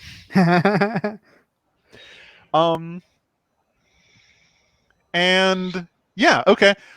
Every one of them pulls back one arm. All of them punch forward at the same time. The physics of this do not make sense. How 50 fists can all head towards one face simultaneously. And yet, they all like merge into one, and then a frame before it connects, we cut away to a tranquil meadow miles away. In fact, I want to say this tranquil meadow is a meadow just for the sake of pulling everyone in. It's near the waterfall cave. Like, that is in the background.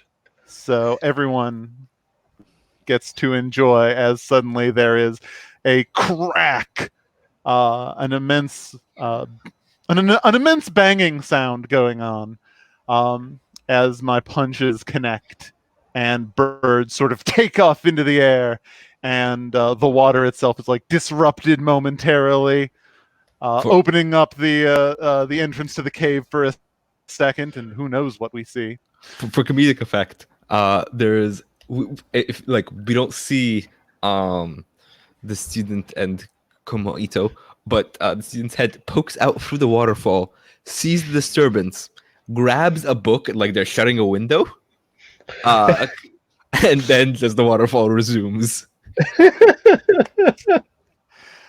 And we cut back. What do you look like, Master Buffleg? I have like withstood the hit, but like not in the way of like, oh, I've shrugged it off. You see me like several steps back as the like my foot has dragged a trench in the ground as I've been pushed back several feet. And my arm is just like covered in bruises up and down as I've blocked it, but at what cost? Just a bunch of fist imprints. And like one random face in there too, from that was apparently a headbutt.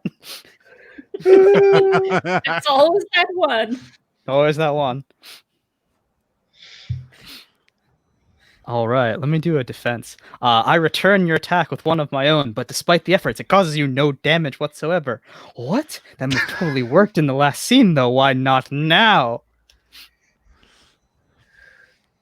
And so I repeat the revealing like spin kick attack or spinning attack or what did I don't even remember what I called it. Whatever, it's fine. Revealing. Yeah, something. Whatever it is, I repeat it. But instead of like trying to reveal it, it's trying to like attack several of you at once with the same like pogo motion. So just even funnier, it probably has a different name, but it's the exact same attack. That's funny. They're just reusing the animation. And I'm like pogoing off several of you, trying to like knock you all back. But you're prepared, and my attack has no effect. Why is that so? Oh, I know exactly why this is so. This is because we're devious and we pay attention. Every time that you get like close to a Moon Ninja Clan ninja, we cut briefly down to their legs and they lift up one foot. It turns out this move does not damage someone who's standing on one leg. We figured it out. That's amazing. Oh. Oh my god, it's amazing. Finally, the Moon Ninja Clan has a leg up on the competition. Wait. Can they defeat people? Wait a minute.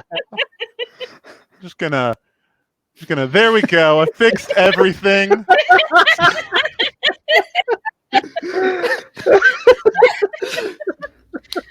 I got booted off the stream. Hell yeah. The power of puns. Oh god. You got punted off. God,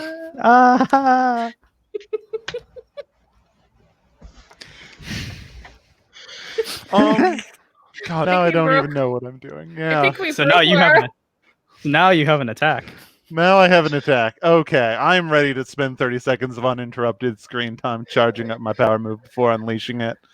And this is exactly how I charge up my power move. I do the thing that, and you know what? This is definitely to attack you, but it is also just a little bit to mock Chibi.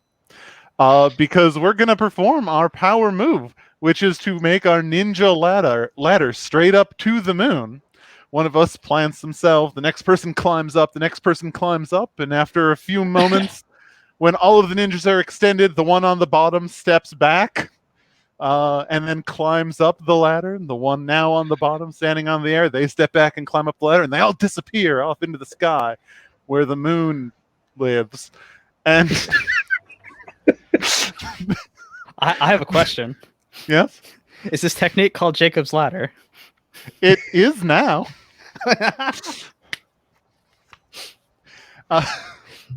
So we Jacob's ladder up into space, and then like all is silent for a moment, and there is this definite sense of, did they leave? Is it over? And then suddenly there is a screaming as 45 ninjas in one giant lump begin to descend from the sky like a meteorite, centered directly on you, Master Buffleg, why, as these flaming, falling space ninjas, as they come closer, why do you wait to allow me to perform this attack? So I think what it is that when you've revealed that you've properly analyzed my technique and have demonstrated such skill, I am both surprised, and I'm like, oh, you see me almost shift my stance as if to reveal something else, and then I pause, thinking, oh, but that's what they want. They want to learn every inch of my skill. I can't let them have it. And so I like stay steadfast, trying to just use only the things I've shown, and clearly they're not enough. And I'm also horribly unprepared for a falling mass of moon ninja falling from the moon. And now you are at the bottom of a moon ninja crater. Yeah, exactly. And speaking of that, I am completely overpowered, outmaneuvered, and outplayed. Surely my death must be moments away. Why do you stay your hand? I stay my hand to stay your leg. We still need to understand the secrets of its power. The most marvelous leg ever created, and if we could harness that and duplicate it, we could be outrageously powerful, although we will never admit to that. So instead, I think what happens is we all sort of get up and we circle the outer edge of the crater, and one of us steps forward and says something along the lines of, "Oh, it looks like one leg was no match for," and then they do a quick count, 90.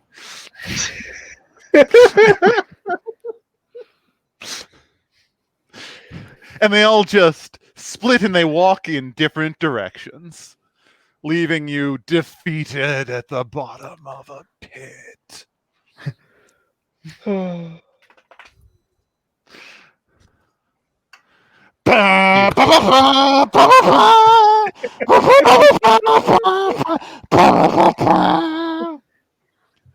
Beautiful.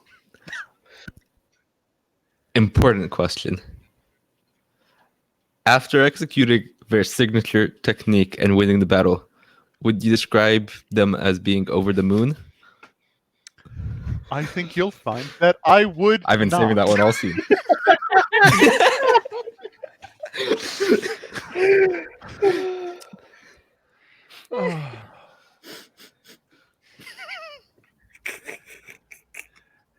End of scene.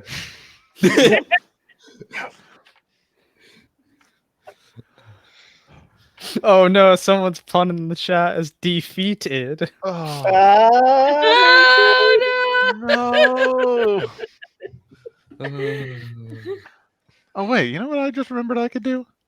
I can share the puns. Oh, oh, nice. Wow, that's so cool. Oh, wait. There's this one. This one is true. That was amazing. Thank you. It was an amazing move of martial arts prowess. I'm very impressed with myself. Yes, indeed. It was quite the feat.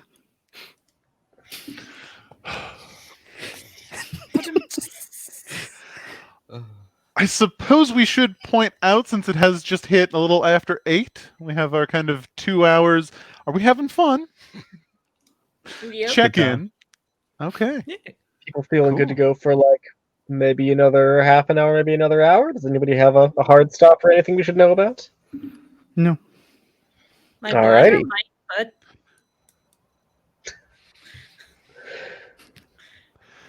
Oh. All right. So is it Lara's turn next or Mariam's? Mariam's. I did the last one. Good. okay. Oh, right, because you did a theme successfully. Yeah. Of course. Do you need me to play it again? Because I'm willing to. You can. I'm gonna go with a fight scene where you get stronger. Nice. Heck Nice. yeah. Heck yeah. So Deep in the forest, mountains, caverns, and stranger hidden places outside of Ninja Academy, there are cool monsters to battle, amazing treasures to find, and picturesque waterfalls to sit under as long as you like. You need to get stronger. It's time for a montage, baby! And I feel like I should probably pick someone, I should probably pick someone smart. So I feel like the student should come with for this. All right. Because after seeing the Master Buffleg get defeated, I feel like there needs to be a little bit of change. You're like, maybe I need 2 mentors. Maybe it's I think time the to hit first scene of the books, both montage is me figuratively. like crying, trying to get you back as you run away. No, I can do it. And now my dress, now my sweater, dress, robe, what have you, is currently a mini skirt length.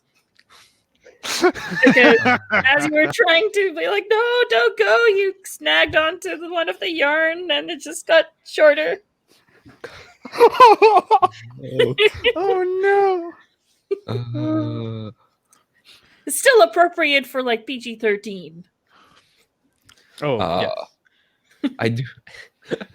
I love that you're like, oh, Master Buffalo got defeated. Well, time to hit the books, both figuratively and literally. no!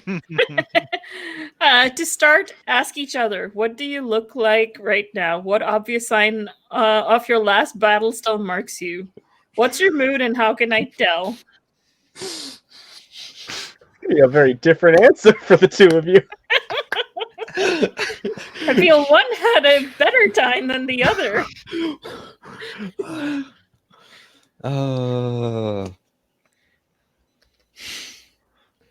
Okay. Okay. So I look pretty relaxed right now. The obvious sign of last battle is that the sleeves to my robe are attached to the rest of my robe with spider thread. Aww. And what's your mood? Pretty good. Pretty good. Hey. You can tell because I'm reading 2 books at once. Oh, double fisting the books. When you have 2 drinks in your hand, sort of a thing. That's 2 books. The only possible meaning. Yes. Yes. I mean, that is the only meaning, right? Oh. Okay, never mind. Yes, but Alex has corrupted said meeting by bringing that up. Yes. Like a ninja with their 2 fists. All right. What about you? What obvious signs of the last battle still marks you? So it's a little singed from the crater. My very long hand-me-down sweater is now shorter. Still very big in the shoulders. I'm still swimming in it. And my mood is of a little bit of desperation, a little bit of determination, of like, that's it. I've had it with the Moon Ninja Clan and thinking they're so better than everyone. And We just are, though. I am going to become a power bottom if it's the last thing I do. And I feel like this time it's like the student seems to be doing really well, winning a lot of the battles, having always the right book. Maybe they can come up with the right book for me to get strong for the big fighting tournament that's coming up. Yeah. And you can tell because I'm sort of like currently doing anything to look like I am holding a pyramid. So I feel like we're on the top of a mountain and I'm doing a handstand and pushing down. I'm like, But imagine it's like, like it starts off where it looks like, oh, I'm actually lifting a mountain, and then the camera turns 180 and you realize it's me doing a handstand on the mountain. It's like, so is this how it's working? Is this how I get stronger? Not quite. You actually need to do some exercises. You can't just pose there. Okay. What exercises? Do you want to pick a challenge first? I mean, you should pick your challenge, right? Oh, right. Yeah. And do you want to read that section out for us? Yeah. Yeah. Go ahead. Go ahead. Okay. Conducting the fight. The player with the strongest feelings about the recent battle goes first, then alternate. Pick a challenge from the list. The first time you attempt it, you totally fail. Show how you handle the frustration. The second time, you get a little bit better. What's still stopping you from doing it? The third time, you handle it effortlessly. How cool does it look?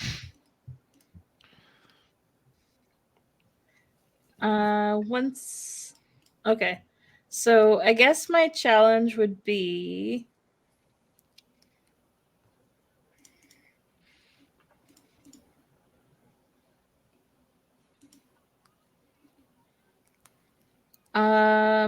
what does your focus or meditation technique look like as you do battle with your own mind and spirit?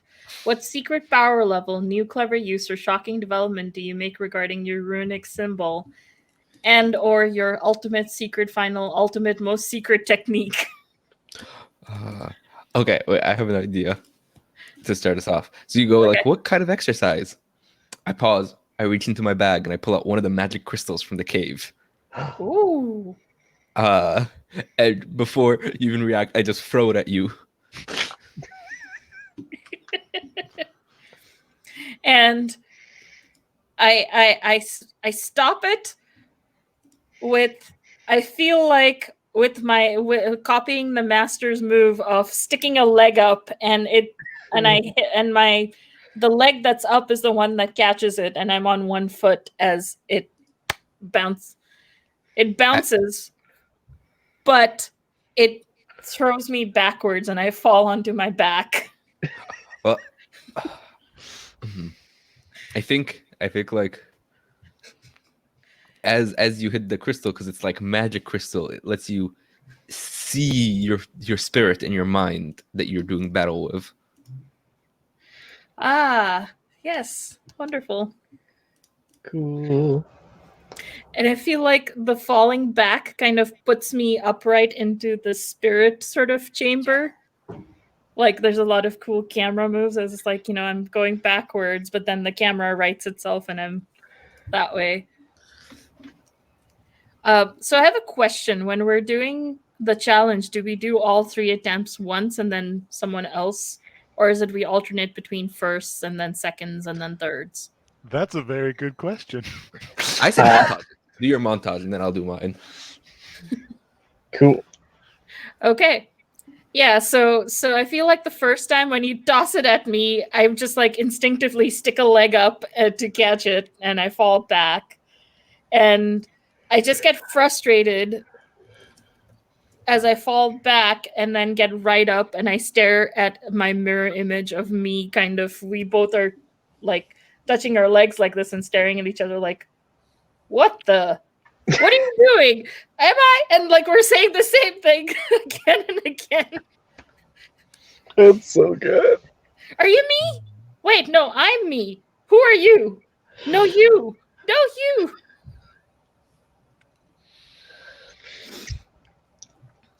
And then we start circling each other. And for the second time, we try to basically, I feel like we try to kind of like push against each other to kind of like work the muscles a little better. I don't know anything about power training, so I don't even know if this is the I know right that's thing. exactly how it works.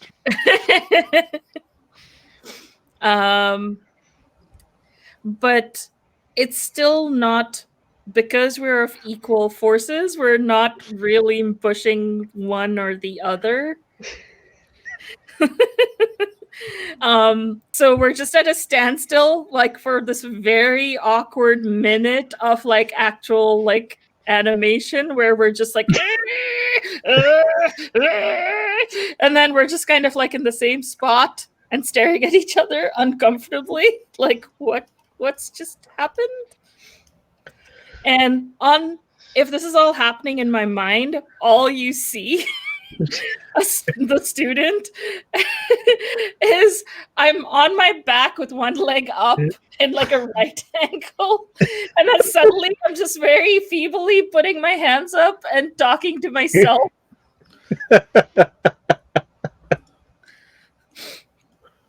And then the third time I handle it effortlessly. Well, how cool does it look? So once I realize, oh wait, this is my brain. I can, you don't have to be me. I don't have to be you. Be stronger. And suddenly gets like double or triple the size. And I'm trying to kind of push and push and push. And then I think about all the times all the Moon Ninja Clan made fun of me, and like there's this very quick montage and then of Master Buffleg just being like, you know, all the little tips and tricks that they've given, and and slowly you see like they're moving, bigger me's moving 1 millimeter, then 1 centimeter, then 1 inch, and I'm like, and then what the student sees happening is I'm doing this, and then I like I'm still on the ground with my back to the ground, and I'm just like kind of moving stuff in the air, and I upright myself. Just straight back, just upright myself with one leg still in the same position.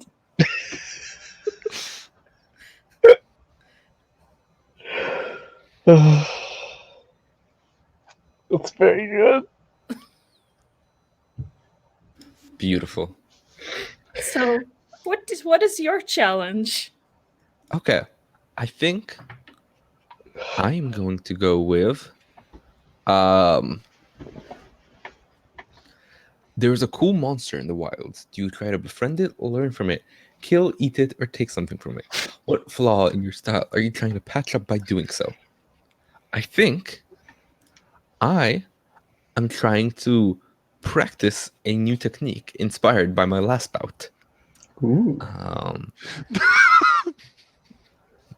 I am trying to practice how creating traps and cages and nets of books. Oh. There were actual fighting in my last bout. Okay, there were actual. So I think what there is through this up top of this mountain there is a dragon. And I want to be able to trap the dragon to approach it and talk. I think the first time I create a net, except I forget one fact. Books are flammable.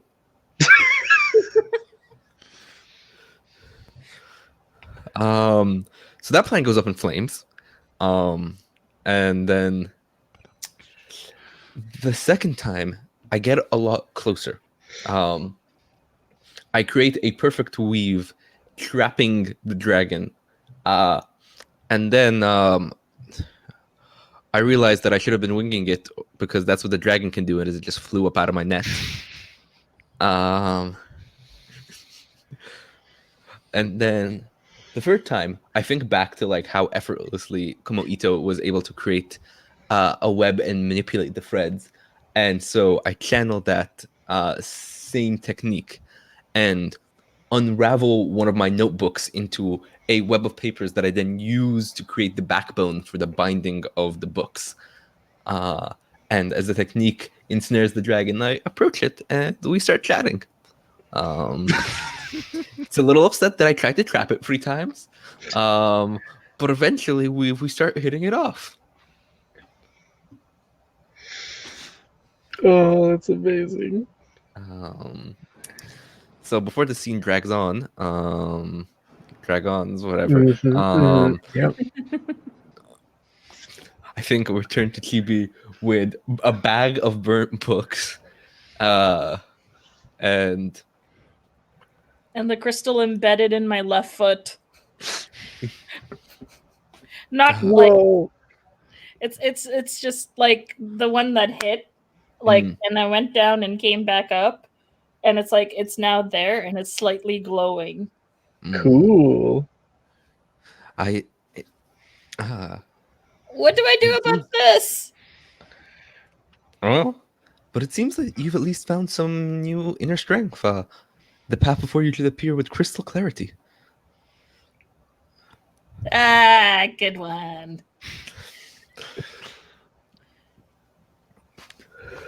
Why are you burnt? Well, I met a dragon. Did it drag on? And I We feel actually already used that pun once, so that pun was drag on, but whatever. And I feel like as we're walking and talking, it kind of fades. Yes, I think that's it for that scene. Nice. All right. And we're back over to Morgan, I think. Really? We're over to No. just Amr. Yeah. Because you were just hanging out in that scene. That wasn't your scene, excuse Yeah, I got invited to scenes because I'm a cool Yeah. kid. me. All right. I mean, while I would like to set a scene, it is definitely the other Yep, way. yep. This way. Their turn. I'm going to do a fight scene for reals with the Moon Ninja Clan. Whoa. Oh no.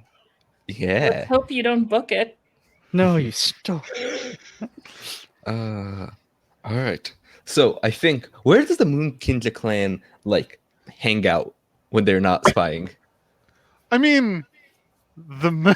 The moon. Okay, perfect. Wait, I got this. There, one of the Moon Ninja Clan members is reading a book, Mm-hmm. and suddenly, the book starts rumbling. The pages start flipping, and jumping out of it is the student, who's practicing their new book teleportation jutsu. That's an amazing ability. Yeah, Moon Ninja drops the book to the ground, jumps back, and sort of raises their arm to summon the rest of their clan. Weird things happening. And I wait till the clan summons. You attacked the teacher. It is time for me to put an end to your pyramid scheme.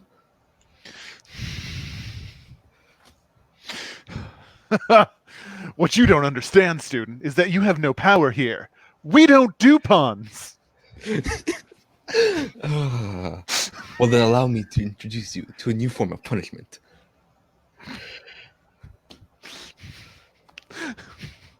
We neither recognize nor appreciate your wordplay. Then perhaps you will appreciate. No, I got nothing. Let's fight.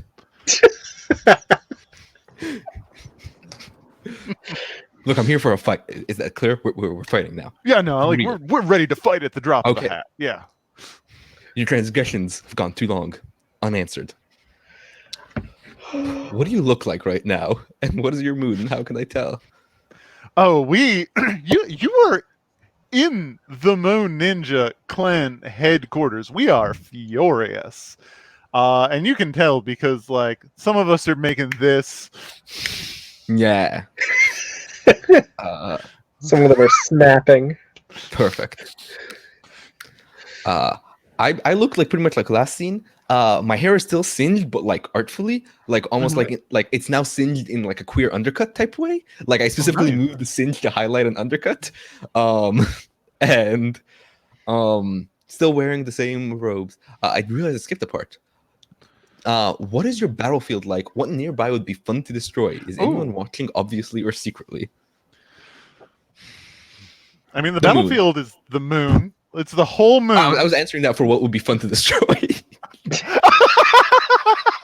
Yep, you got it in one. Oh boy. The moon has been destroyed in Naruto. Nearby. Oh, They did blow up the moon once. they, Actually, Dragon Ball's done it at least twice. technically, there were other times, but those were weirder.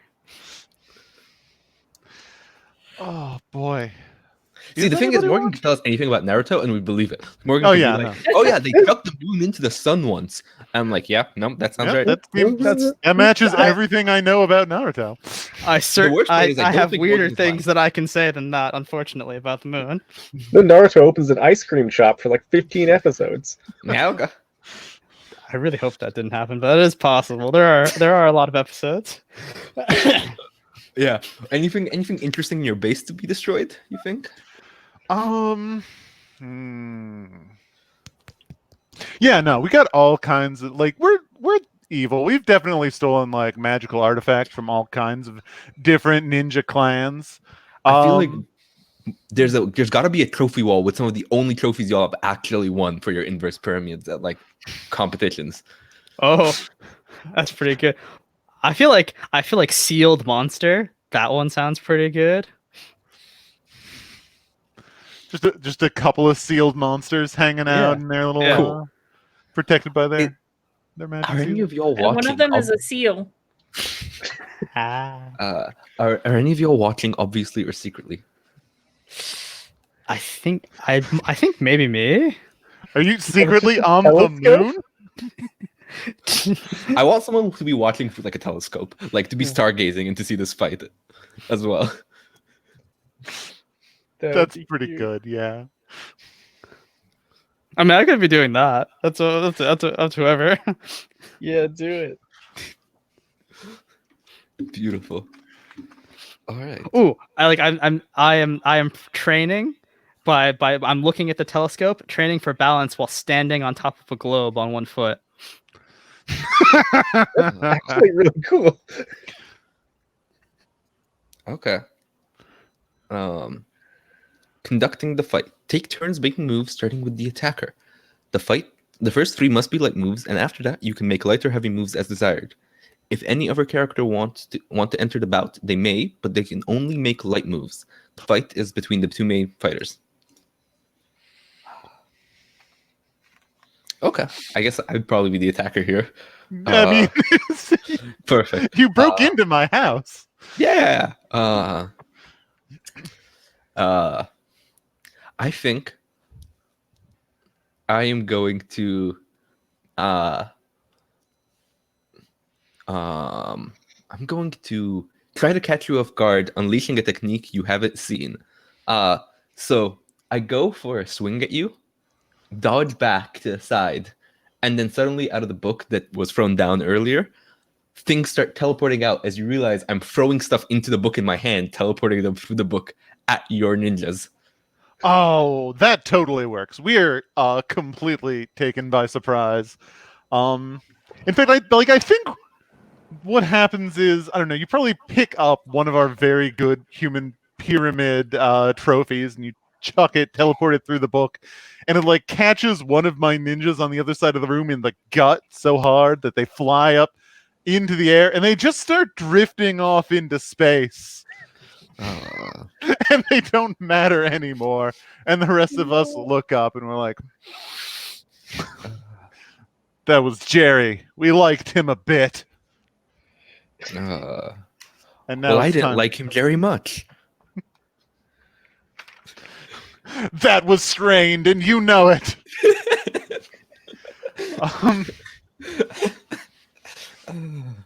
Listen, not every pun I can do. Not every pun I make has to be trophy worthy. I say as I throw another trophy for the book. How dare you? Next game has no puns as a rule. This is the first rule in the book. First rule is no puns. Oh, you know what? I don't know if I can be like that. I'm going to give you a sincere compliment. Ooh. I think. Ooh. Got it. Here is what I'm going to do. The as you are searching for more things to throw into the book, one of us seizes the other book, the sort of output book, and I guess dives into it to emerge like their torso coming out of the pages of the book directly in front of you, leans in very close. I should lean in close to the camera. Leans in very close and says, "This is a fascinating teleportation technique. I think you could be a credit to the Moon Ninjas." Oh, How do you respond? I'm sorry, was that meant to be a compliment? That was A cricket could be a credit to the Moon Ninjas. I say as I close the book. And that ninja is just cut in half now. The rating just jumps up. I feel like this is our season 2 opener now, right? We ended up on like season 2 opener where like it just gets more dramatic. How many episodes did it take to get to season 2? I don't know. This is a Naruto. Probably like 300. It's fine. Oh. It's fine. The seasons change whenever they have a new opening theme. Doesn't have to do with plot arcs. It's just when there's a new opening theme. Okay. Well, I'm going to provoke you, inflame your emotions. How do you feel now? So I look down. Wow. It looks like I might have to cut this battle short, huh?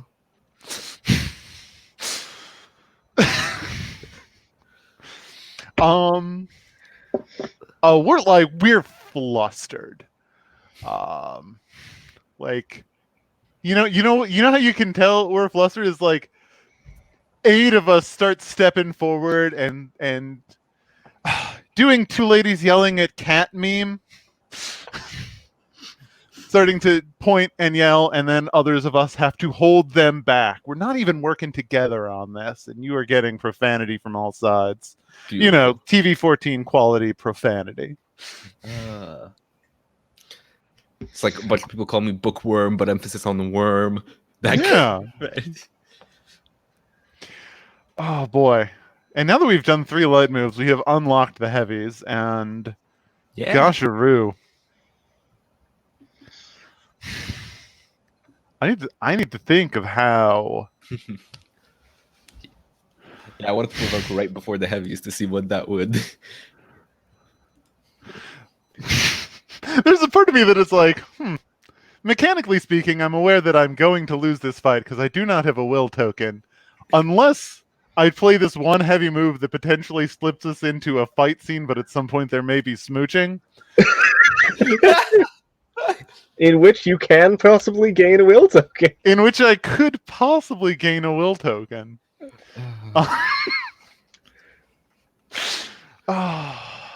Break the game. Break the game. Yeah, okay. Definitely how this happens is some of us are so overly provoked by emotions that we all just dive on you. Like we jump into you so far that you go flying with us on top of you. And we're on the moon, so we go flying pretty far. And we skid to a halt on the moon rocks well away from the base.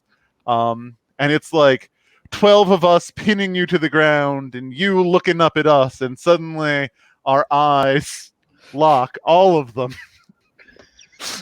All 12 simultaneously. And there's like a spark, at least on the side of the Moon Ninjas. This student is something special. This is a sudden and unexpected intimate glance. Do you agree? I don't think so.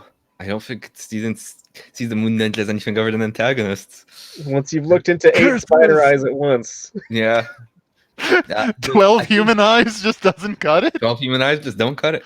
So I think the student rolls their eyes, rolling them and panning across all 12 sets of eyes as they roll their eyes.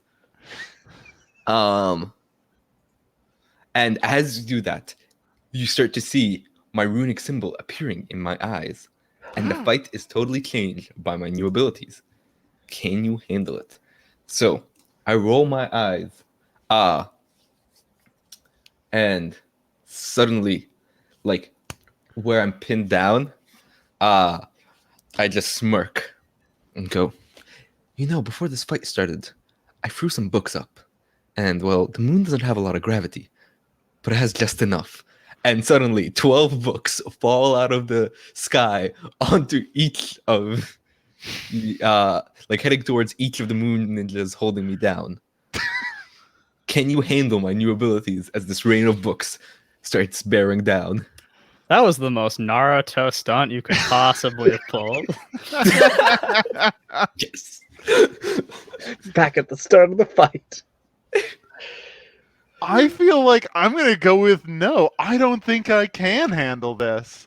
I think every book with pinpoint accuracy is just hitting a ninja directly in the head in that exact spot that you hit someone to knock them out for 12 hours exactly. And we just collapse boom, boom, boom, boom, boom, boom, boom, boom, boom, to the ground. Is this a good point for you to just completely defeat me? Yeah, I can reveal my ultimate technique. Ooh. So with that, I brush myself up, grab one of the books, and start flipping through an encyclopedia till I get to a drawing of the moon.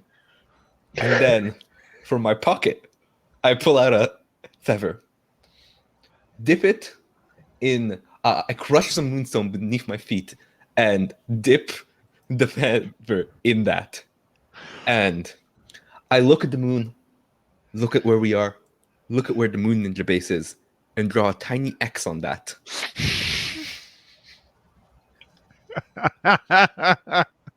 Yes. And then I blow on it to dry the ink. And that part of the moon shatters. Oh. Miles away at the Moon Ninja base, there is screaming and shouting as the Moon Ninjas are telling each other, "Save the trophies! Forget the sealed monsters!" I look down at the 12 ninjas around my feet, grin and go, "Read you all like a book," as I walk away from the fight scene. Oh. I hate it. So, did you think up this character concept or that pun first? The character concept. The pun came Checking. second, but the pun came as soon as the character concept came. I was like, okay, that's their fight ending line. Just have that in your back pocket. Yeah. All right. I'm defeated, so I get my will token back. Yeah. Wow. Not that it matters. Base is broken. I'm all peeved. So we have to decide, has this battle brought us closer together or further apart? I mean, I don't like you. I think it's brought us much further apart. Yeah, no, that's super fair. I think I don't even see you as a friend anymore. It's like, wait, these are the ones who beat Master Buffleg? How? Oh. Beautiful.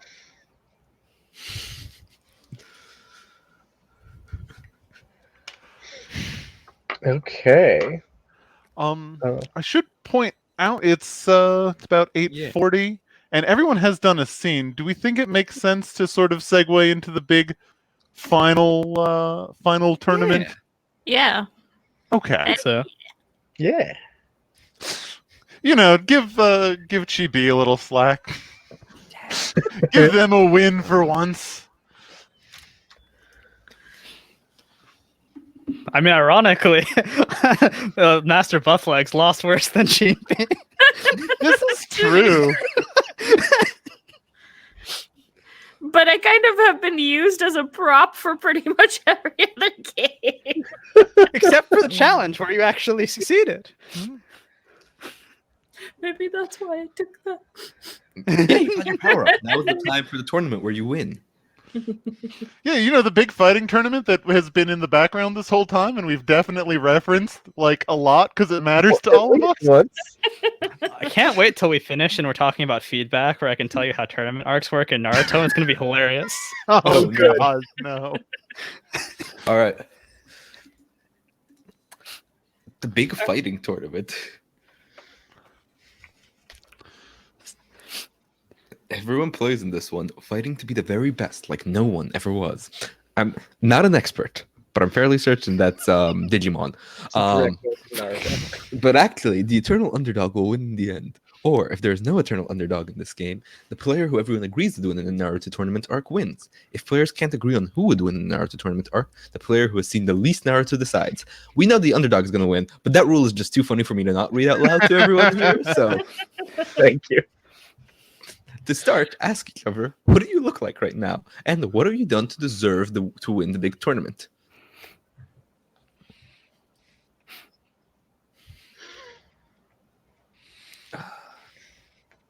Am I allowed to participate? Oh, yeah, absolutely. Sure. So I feel like I've taken a page from the student, and my sleeves are now my pant or my leg warmers. So you can actually see my slightly more toned, spindly hands. Think Captain America before the treatment, Mm-hmm. sort of a thing. And my what was very long is now basically a shirt. So it's basically the sleeves are my like leg warmers, and then I'm just wearing this long sweater hand me down as a shirt now. And there's this sort of light that is emanating from me, but specifically from my foot, my left foot. And I have what have I done to deserve to win the big tournament? I'm the eternal underdog, yo, and I need to use my token now.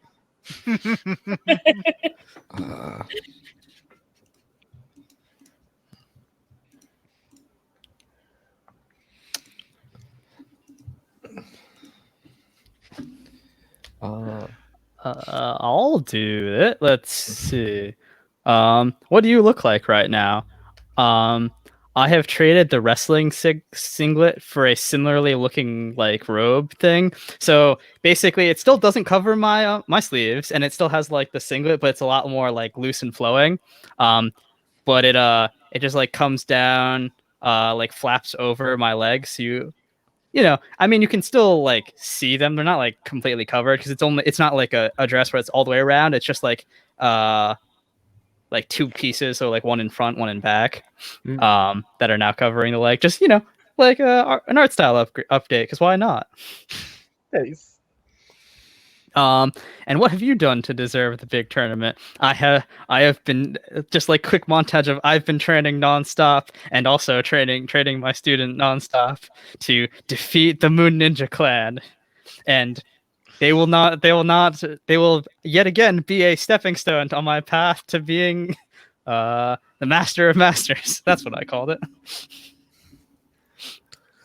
Happy days. Okay. I am sitting nearby the tournament on a giant moon rock I got from my previous expedition that I'm using as a stool. As I sit in the classic one leg up, crossed on the other leg, on the other knee, reading a book, shooting guys in the direction of Komo Ito at various points. Nice. Do you want to regale us with your exploits as well? For why you deserve what have I done to deserve to win the big tournament arc? a lot. I've blown up the moon, studied, worked hard, and rumor has it that the headband you win from winning this tournament will be one of the keys to finding the missing book. I've done my research. That's what I've done to deserve winning this. Nice.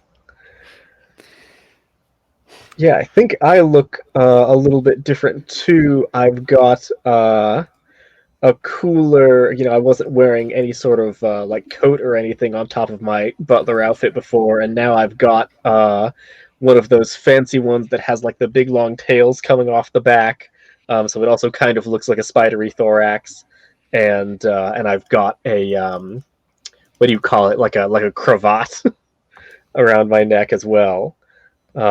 So I'm gussied up for the fighting tournaments. And I deserve to win because I haven't done a lot that makes me deserve to win this tournament. Because I've already been studying the person who I think is going to be the eventual winner. So I've been paying a lot of attention to the student and trying to learn their style and their mannerisms so that I can eventually defeat them and take out the strongest person. That's how you win. That's how you win. Oh yes, and I've got more limbs now. Obviously, I've just got another. I've got my arms crossed, and I've got another set of arms crossed under that. Moon Ninja Clan looks bad. We look real bad. Like we're down to like 6 of us. We're in a bad way. Like when they show the Moon Ninja Clan dressed in our like most ceremonial ninja outfits, there's also the moon happens to be in the background, and it is cracked in twain. We did not save our headquarters. But what have we done to deserve to win the big tournament? We've all like quick montage. We've been sabotaging everybody else. Like. We cut to, us sneaking into Master Buffleg's room, and we replace one of their shoes with a much heavier shoe. And, sneaking into Kumo Ito's, web, I guess? Yeah. Live in a web. Sure. And tossing some bugs into her bag in the hopes that she'll get distracted and eat them, because we don't know much about the spider people. It's very good. As has been established. And we go to the students' big pile of books, and we shove in a Taiwanese phone directory just to this is not going to be of any use whatsoever. That way it'll clutter up their deck. And then we don't do anything to sabotage Chibi, because why would we bother? That will be your downfall. That will be my undoing.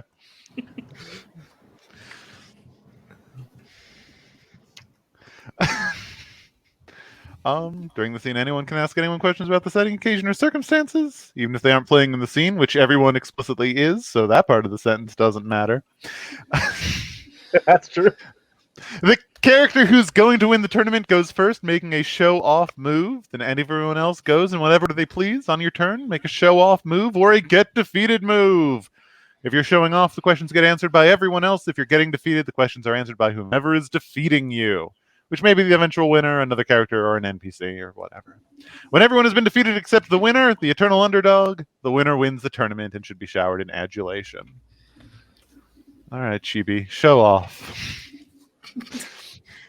I have to say, I don't want to pick the second one, but I really like how it ends. How scary was the monster? How solid my trouncing?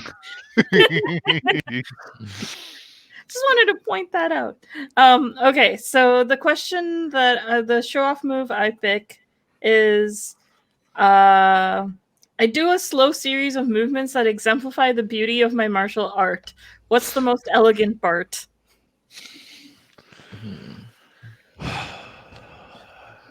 I mean, it's the lifting, isn't it? It's your fighting spirit. That's what it is. Or at least that's what Master Buffleg believes. At one point, you kick out and it glows the same glow of the crystal from earlier. And everyone in the audience sees a moment in their life when they experienced an unexpected triumph, and the crowd roars in sympathy. Collective in-universe flashback. That feels very Naruto. That's very Naruto. Gonna let that one slide. There's a long thing to talk about with that.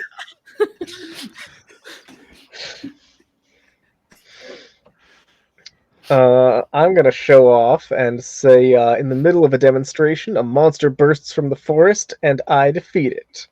How scary was the monster, and how solid my trouncing. Reminding you of my dragon-eating backstory.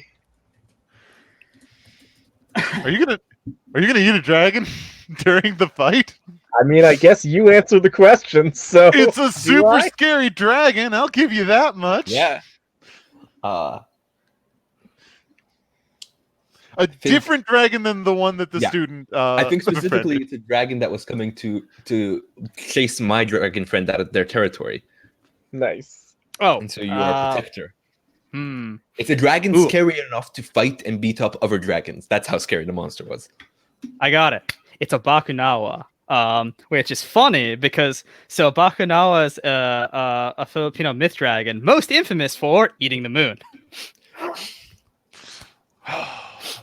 It came here because it was mad because the moon was already destroyed. And there's a lot of moon rock here for it to eat. Yeah, That's I great. can't remember if I think it depends on the myth that there might have been two, and then one gets eaten, and that's why there's only one. But I'm not an expert, unfortunately. That's amazing. So how solid is my trouncing of the Bakunawa? Utterly. I I mean, I feel want like- you to eat it, so yeah.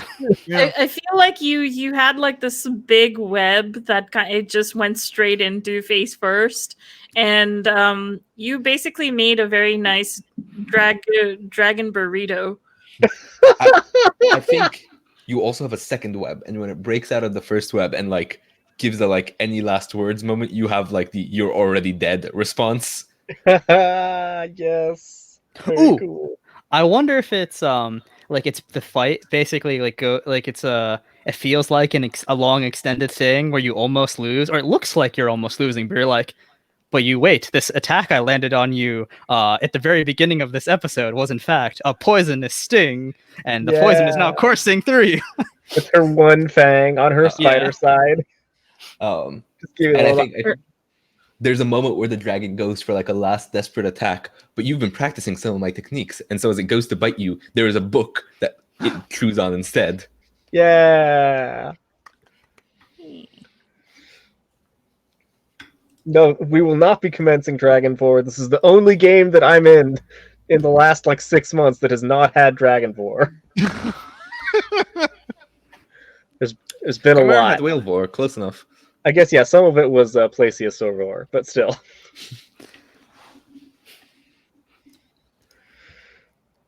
All right. I'm ready to get defeated. Do it. You know what? Ooh, who most wants to defeat me? Probably Master Buffleg, right? Yeah.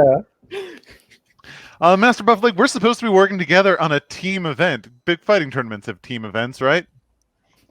Yeah, I mean Naruto does. Well, there we go. I attempt to backstab you for my own benefit, but you turn the tables. And what is the team event that we are working on? My mind just wants it to be soccer.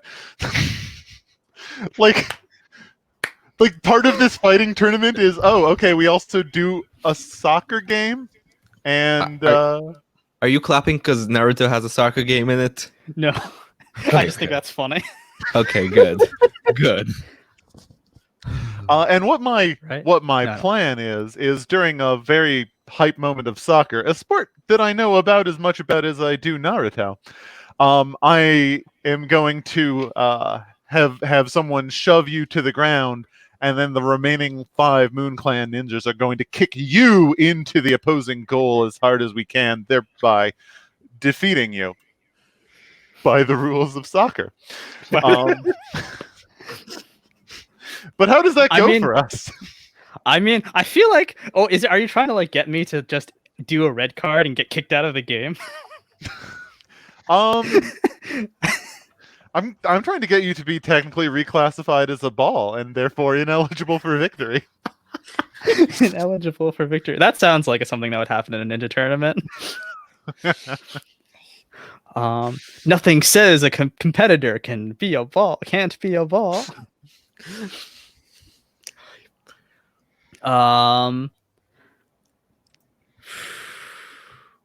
Let's see.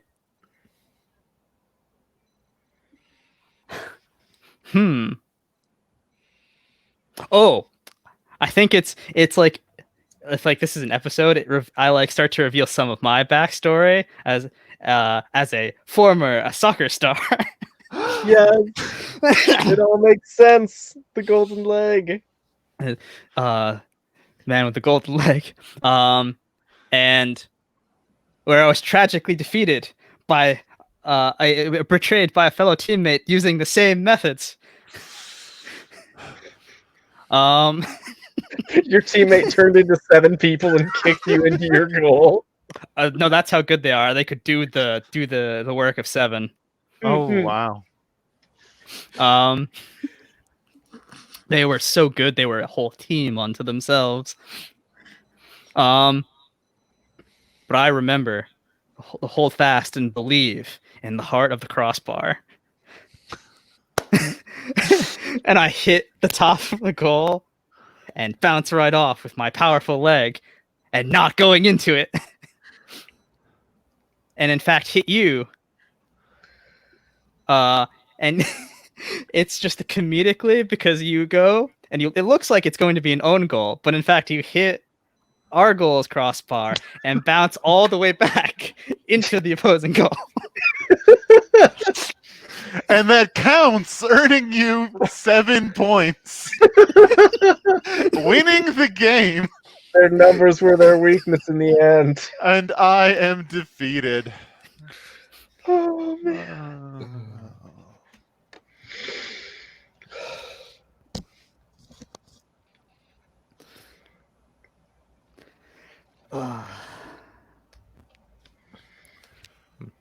Master Buffalo, you gotta make a move.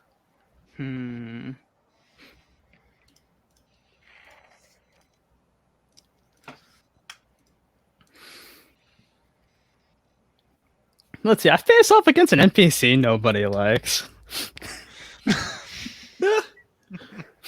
I wonder why. I think it's Revenge against the other soccer player. Yeah. And just like in Naruto, he is wielding a giant peanut.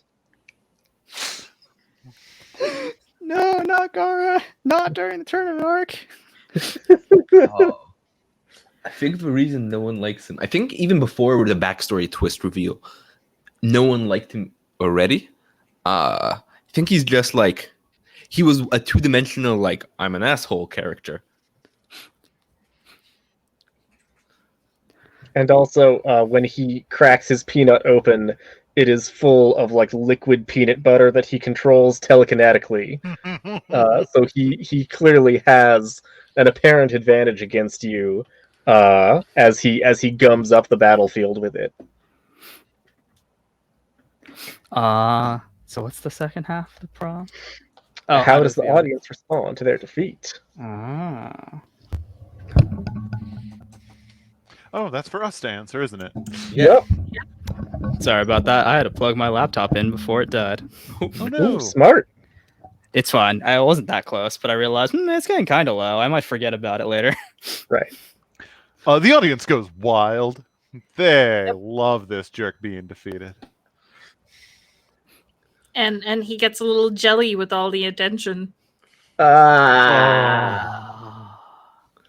very good. Yeah, I think he is served up a very crunchy defeat. Well, you have a smooth victory.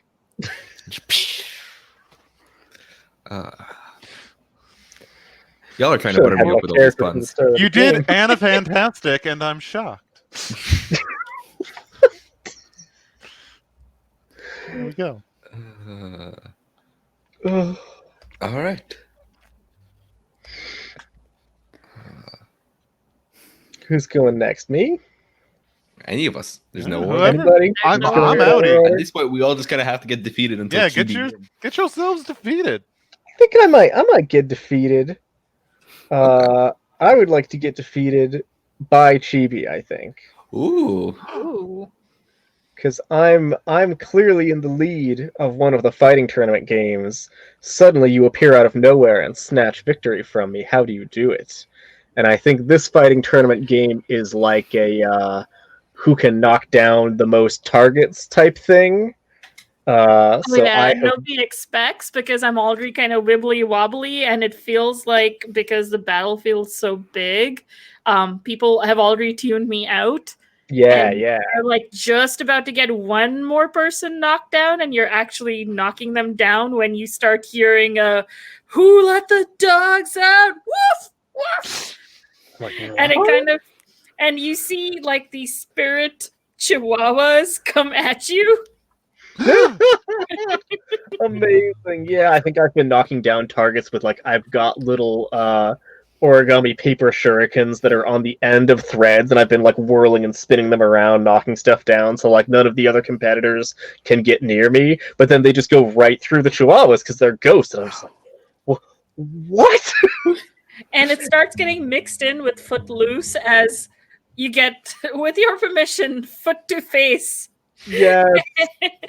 and that surprises you so much you fall off, and I'm like last person standing. Yeah. I don't even realize I won because I'm just like, okay, who's next? The way I'm picturing this scene is like the spirit dogs come at you. You're like, wait, they're not hitting my shuriken, aren't hitting them. Then they hit you, but they don't hit you, and like you're like, oh, it's not gonna hit me at all. Foot to face. Yeah, I'm just like, oh, this is fine. That doesn't do anything.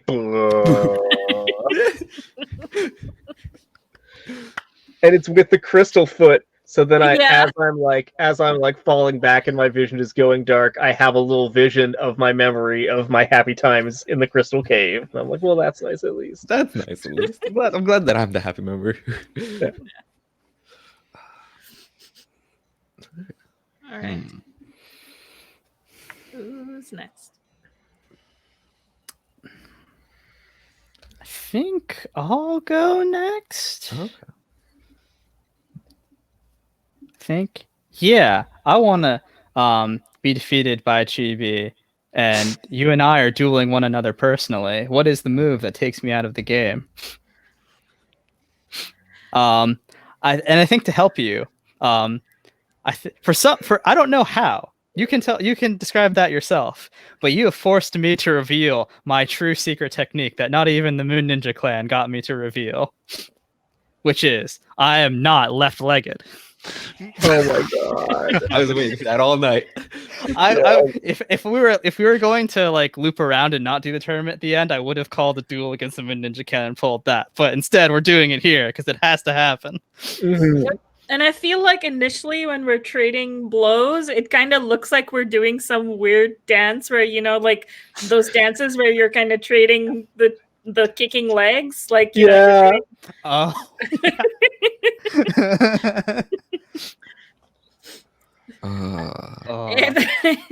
and I feel like with the secret, it's like I'm very loath to do it because you told me this in confidence or you told me this thing. But it's just like, I feel like we have this look where it's like, you must do all you can to win.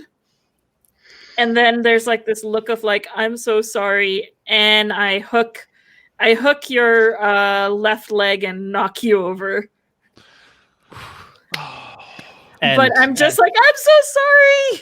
And you just see like a pool of water on the ground, and you notice I'm crying.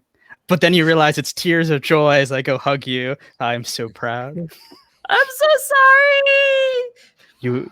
You are my best student. It's okay. This is the truest and most beautiful gift a student could give a master. To surpass them and show how good my teaching actually was. The only thing you can do now is win. I will win for you, and for all those who think that they couldn't be strong enough to be a power bottom. Yes, go do it, Chibi. You can do it. I believe. And you start getting spirit chihuahuas kind of licking your face clean. Oh, that's awesome. Okay. This has to end the way it was destined to end from the beginning. With a ninja acrobatics competition. You see, you and I are in direct competition, and I will do my very best, but you will do better. And I think I do the pillar of books, which is a technique in which, with a snap of my finger, all my books arrange into a series of pillars, which I begin to climb, then leap across and through, demonstrating incredible agility and strength as I'm able to grab onto each book in the middle of the pillar without disrupting it, bouncing back to back. It is my ultimate acrobatics technique. But there is, I think, one technique that can beat it.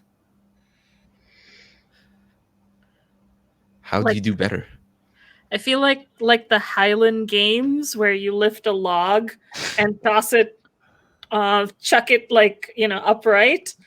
I just see your towers, and right behind you, I just grab the bottom book and go, each one as you go, and then eventually you run out of pillars. Whoa. How high do the books fly when you throw them? Yeah. To the moon. To what's left of the moon. Wait, does it rebuild the moon out of books? Yes, the moon is made out of books now. That's Naruto. That's Naruto canon, baby. That's yep. And yeah. You are now the winner of the tournament. Yeah, let's shower TB in adulation. After the adulation and the wearing of the tourney winner sash, I hand it to the student. I say, "Go find your book." Oh! And the student bows and looks at you and goes, "It is time for you to chase your dream.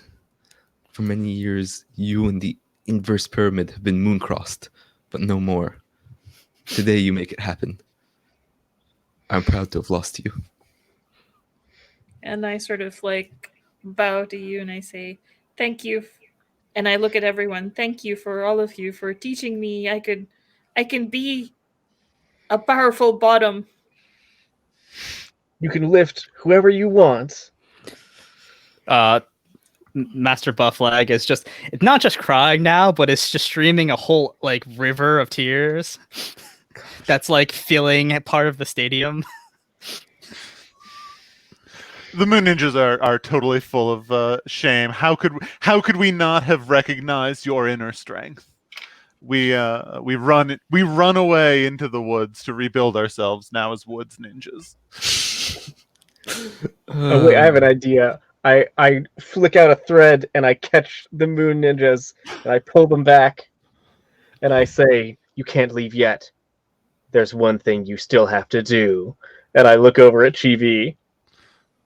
Oh, yeah. And I'm I try to kind of lift what's left of the Moon Ninja clan and get it over my... Do you feel the warmth of the sun on your face? We do! Say it! We feel the warmth of the sun on our face? Oh, No! no. You are the power bottom! Yes! All right. Well, that's "Let the Shining Power of Your Heart Bring You Victory" as your theme music plays, as she is played. That's Naruto.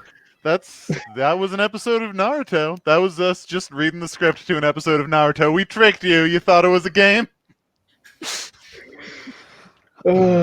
You thought we made this up, but no. No. The most This unrealistic is episode part of 32, season 5, yeah. the most unrealistic part of this show is that the tournament arc actually finished and there was a winner. I'm not kidding. It actually the tournament arc goes and just abruptly ends with like the there being an attack on the village and never finishes. No, come on. It's really hilarious actually. And That's ironically, so the most ironically is that in like the like final, not the finals, but like I guess it would be like quarterfinals. I don't remember, like whatever, top 8 or whatever. There's a person who lost, and in fact is the one who quote unquote wins the tournament by actually getting the prize of getting promoted to the next level of ninja, because everyone was so impressed by how he lost. That's cool. That's amazing. All right. Did we make plans for like how to close this thing out? We super did not. We should have everyone go around and say hi to the audience and plug any other projects they're working on, any stuff they've got going, your itch pages, all that good stuff. Let's do that before we forget, and stay tuned afterward for something else that you will want to stay for. Oh, it's me. I was just like, how did I become so big? You believed in yourself. I am a power bottom. Hi everyone. I am Mariam. You can find me on the internet, specifically Twitter, and only Twitter, on media_junkie. I do a lot of stuff on Utopia as a caretaker and as the GM for Kahania, which just wrapped up season 1, and stay tuned for a lot of cool stuff that's going to be happening in January 2021, and we have a game for Game Roulette on Thursday, so please come in for that game. And I do lots of stuff. You can find me there on Twitter. Hi, I'm Amr Ammourazz, and I'm the person who blew up the moon. Which I'm being told by multiple people that it's canon to Naruto. It is. So, yay! I guess I did a Naruto, which I think means I did the game right. Anyways, you can find me everywhere on the internet at Ammourazz, including Itch, where I very sporadically publish games sometimes. And then other podcasts and stream places that are all centralized around my Twitter. Yeah, that's all. Hello, Morgan. You can find me on Twitter at magpie_mirror, and I also design games, and you can find the games I design at nestedgames.itch.io. Oh, and well, if you'd like to read one of my games, we can't afford it. There are definitely community copies available, so definitely check those out. Yeah. And if anyone's curious and wants to know, in the Naruto thing where they blow up the moon, it is in fact the final Naruto movie called Naruto the Last, appropriately. That's not a joke. That's actually what the movie is called. We got that out of the way in the first episode. We're way ahead of Naruto. We're way ahead of the curve. I feel like we did at least more than one episode here. Most of the fight scenes feel at least one episode, if not 3. Just a 350-minute episode.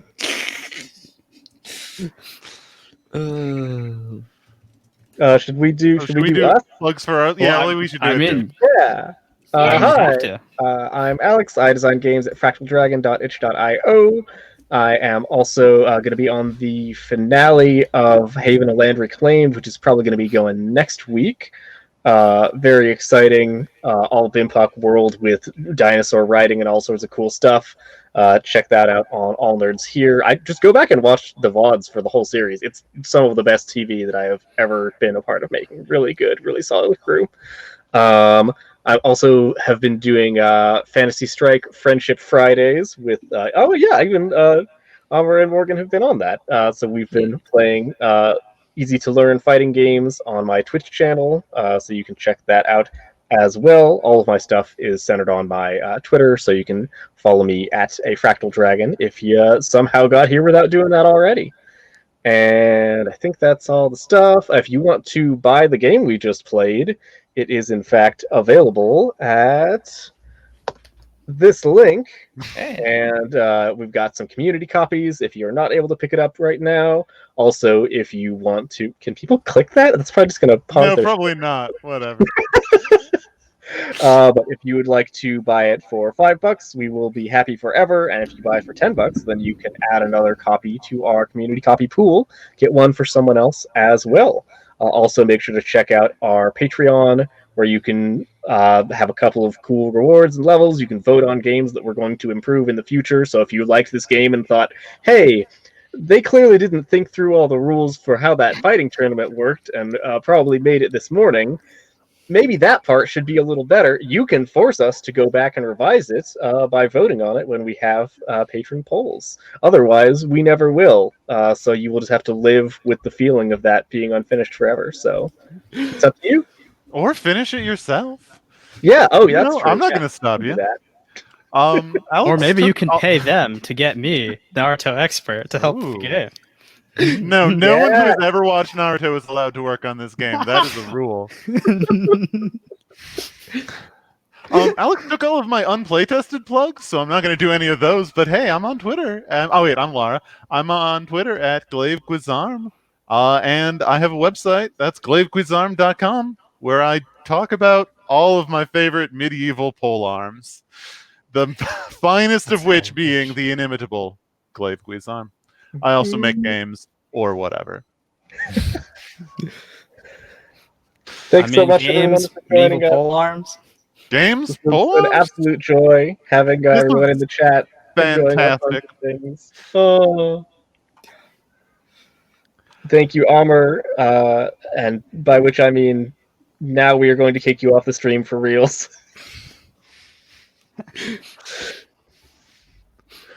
Get out of here! Get out of here! Bunted. You Okay, get out of here too. one by one we will all be defeated until only Lara is. I'm the Moon Ninja Clan secret winner. Thank you all so much, and have a wonderful one.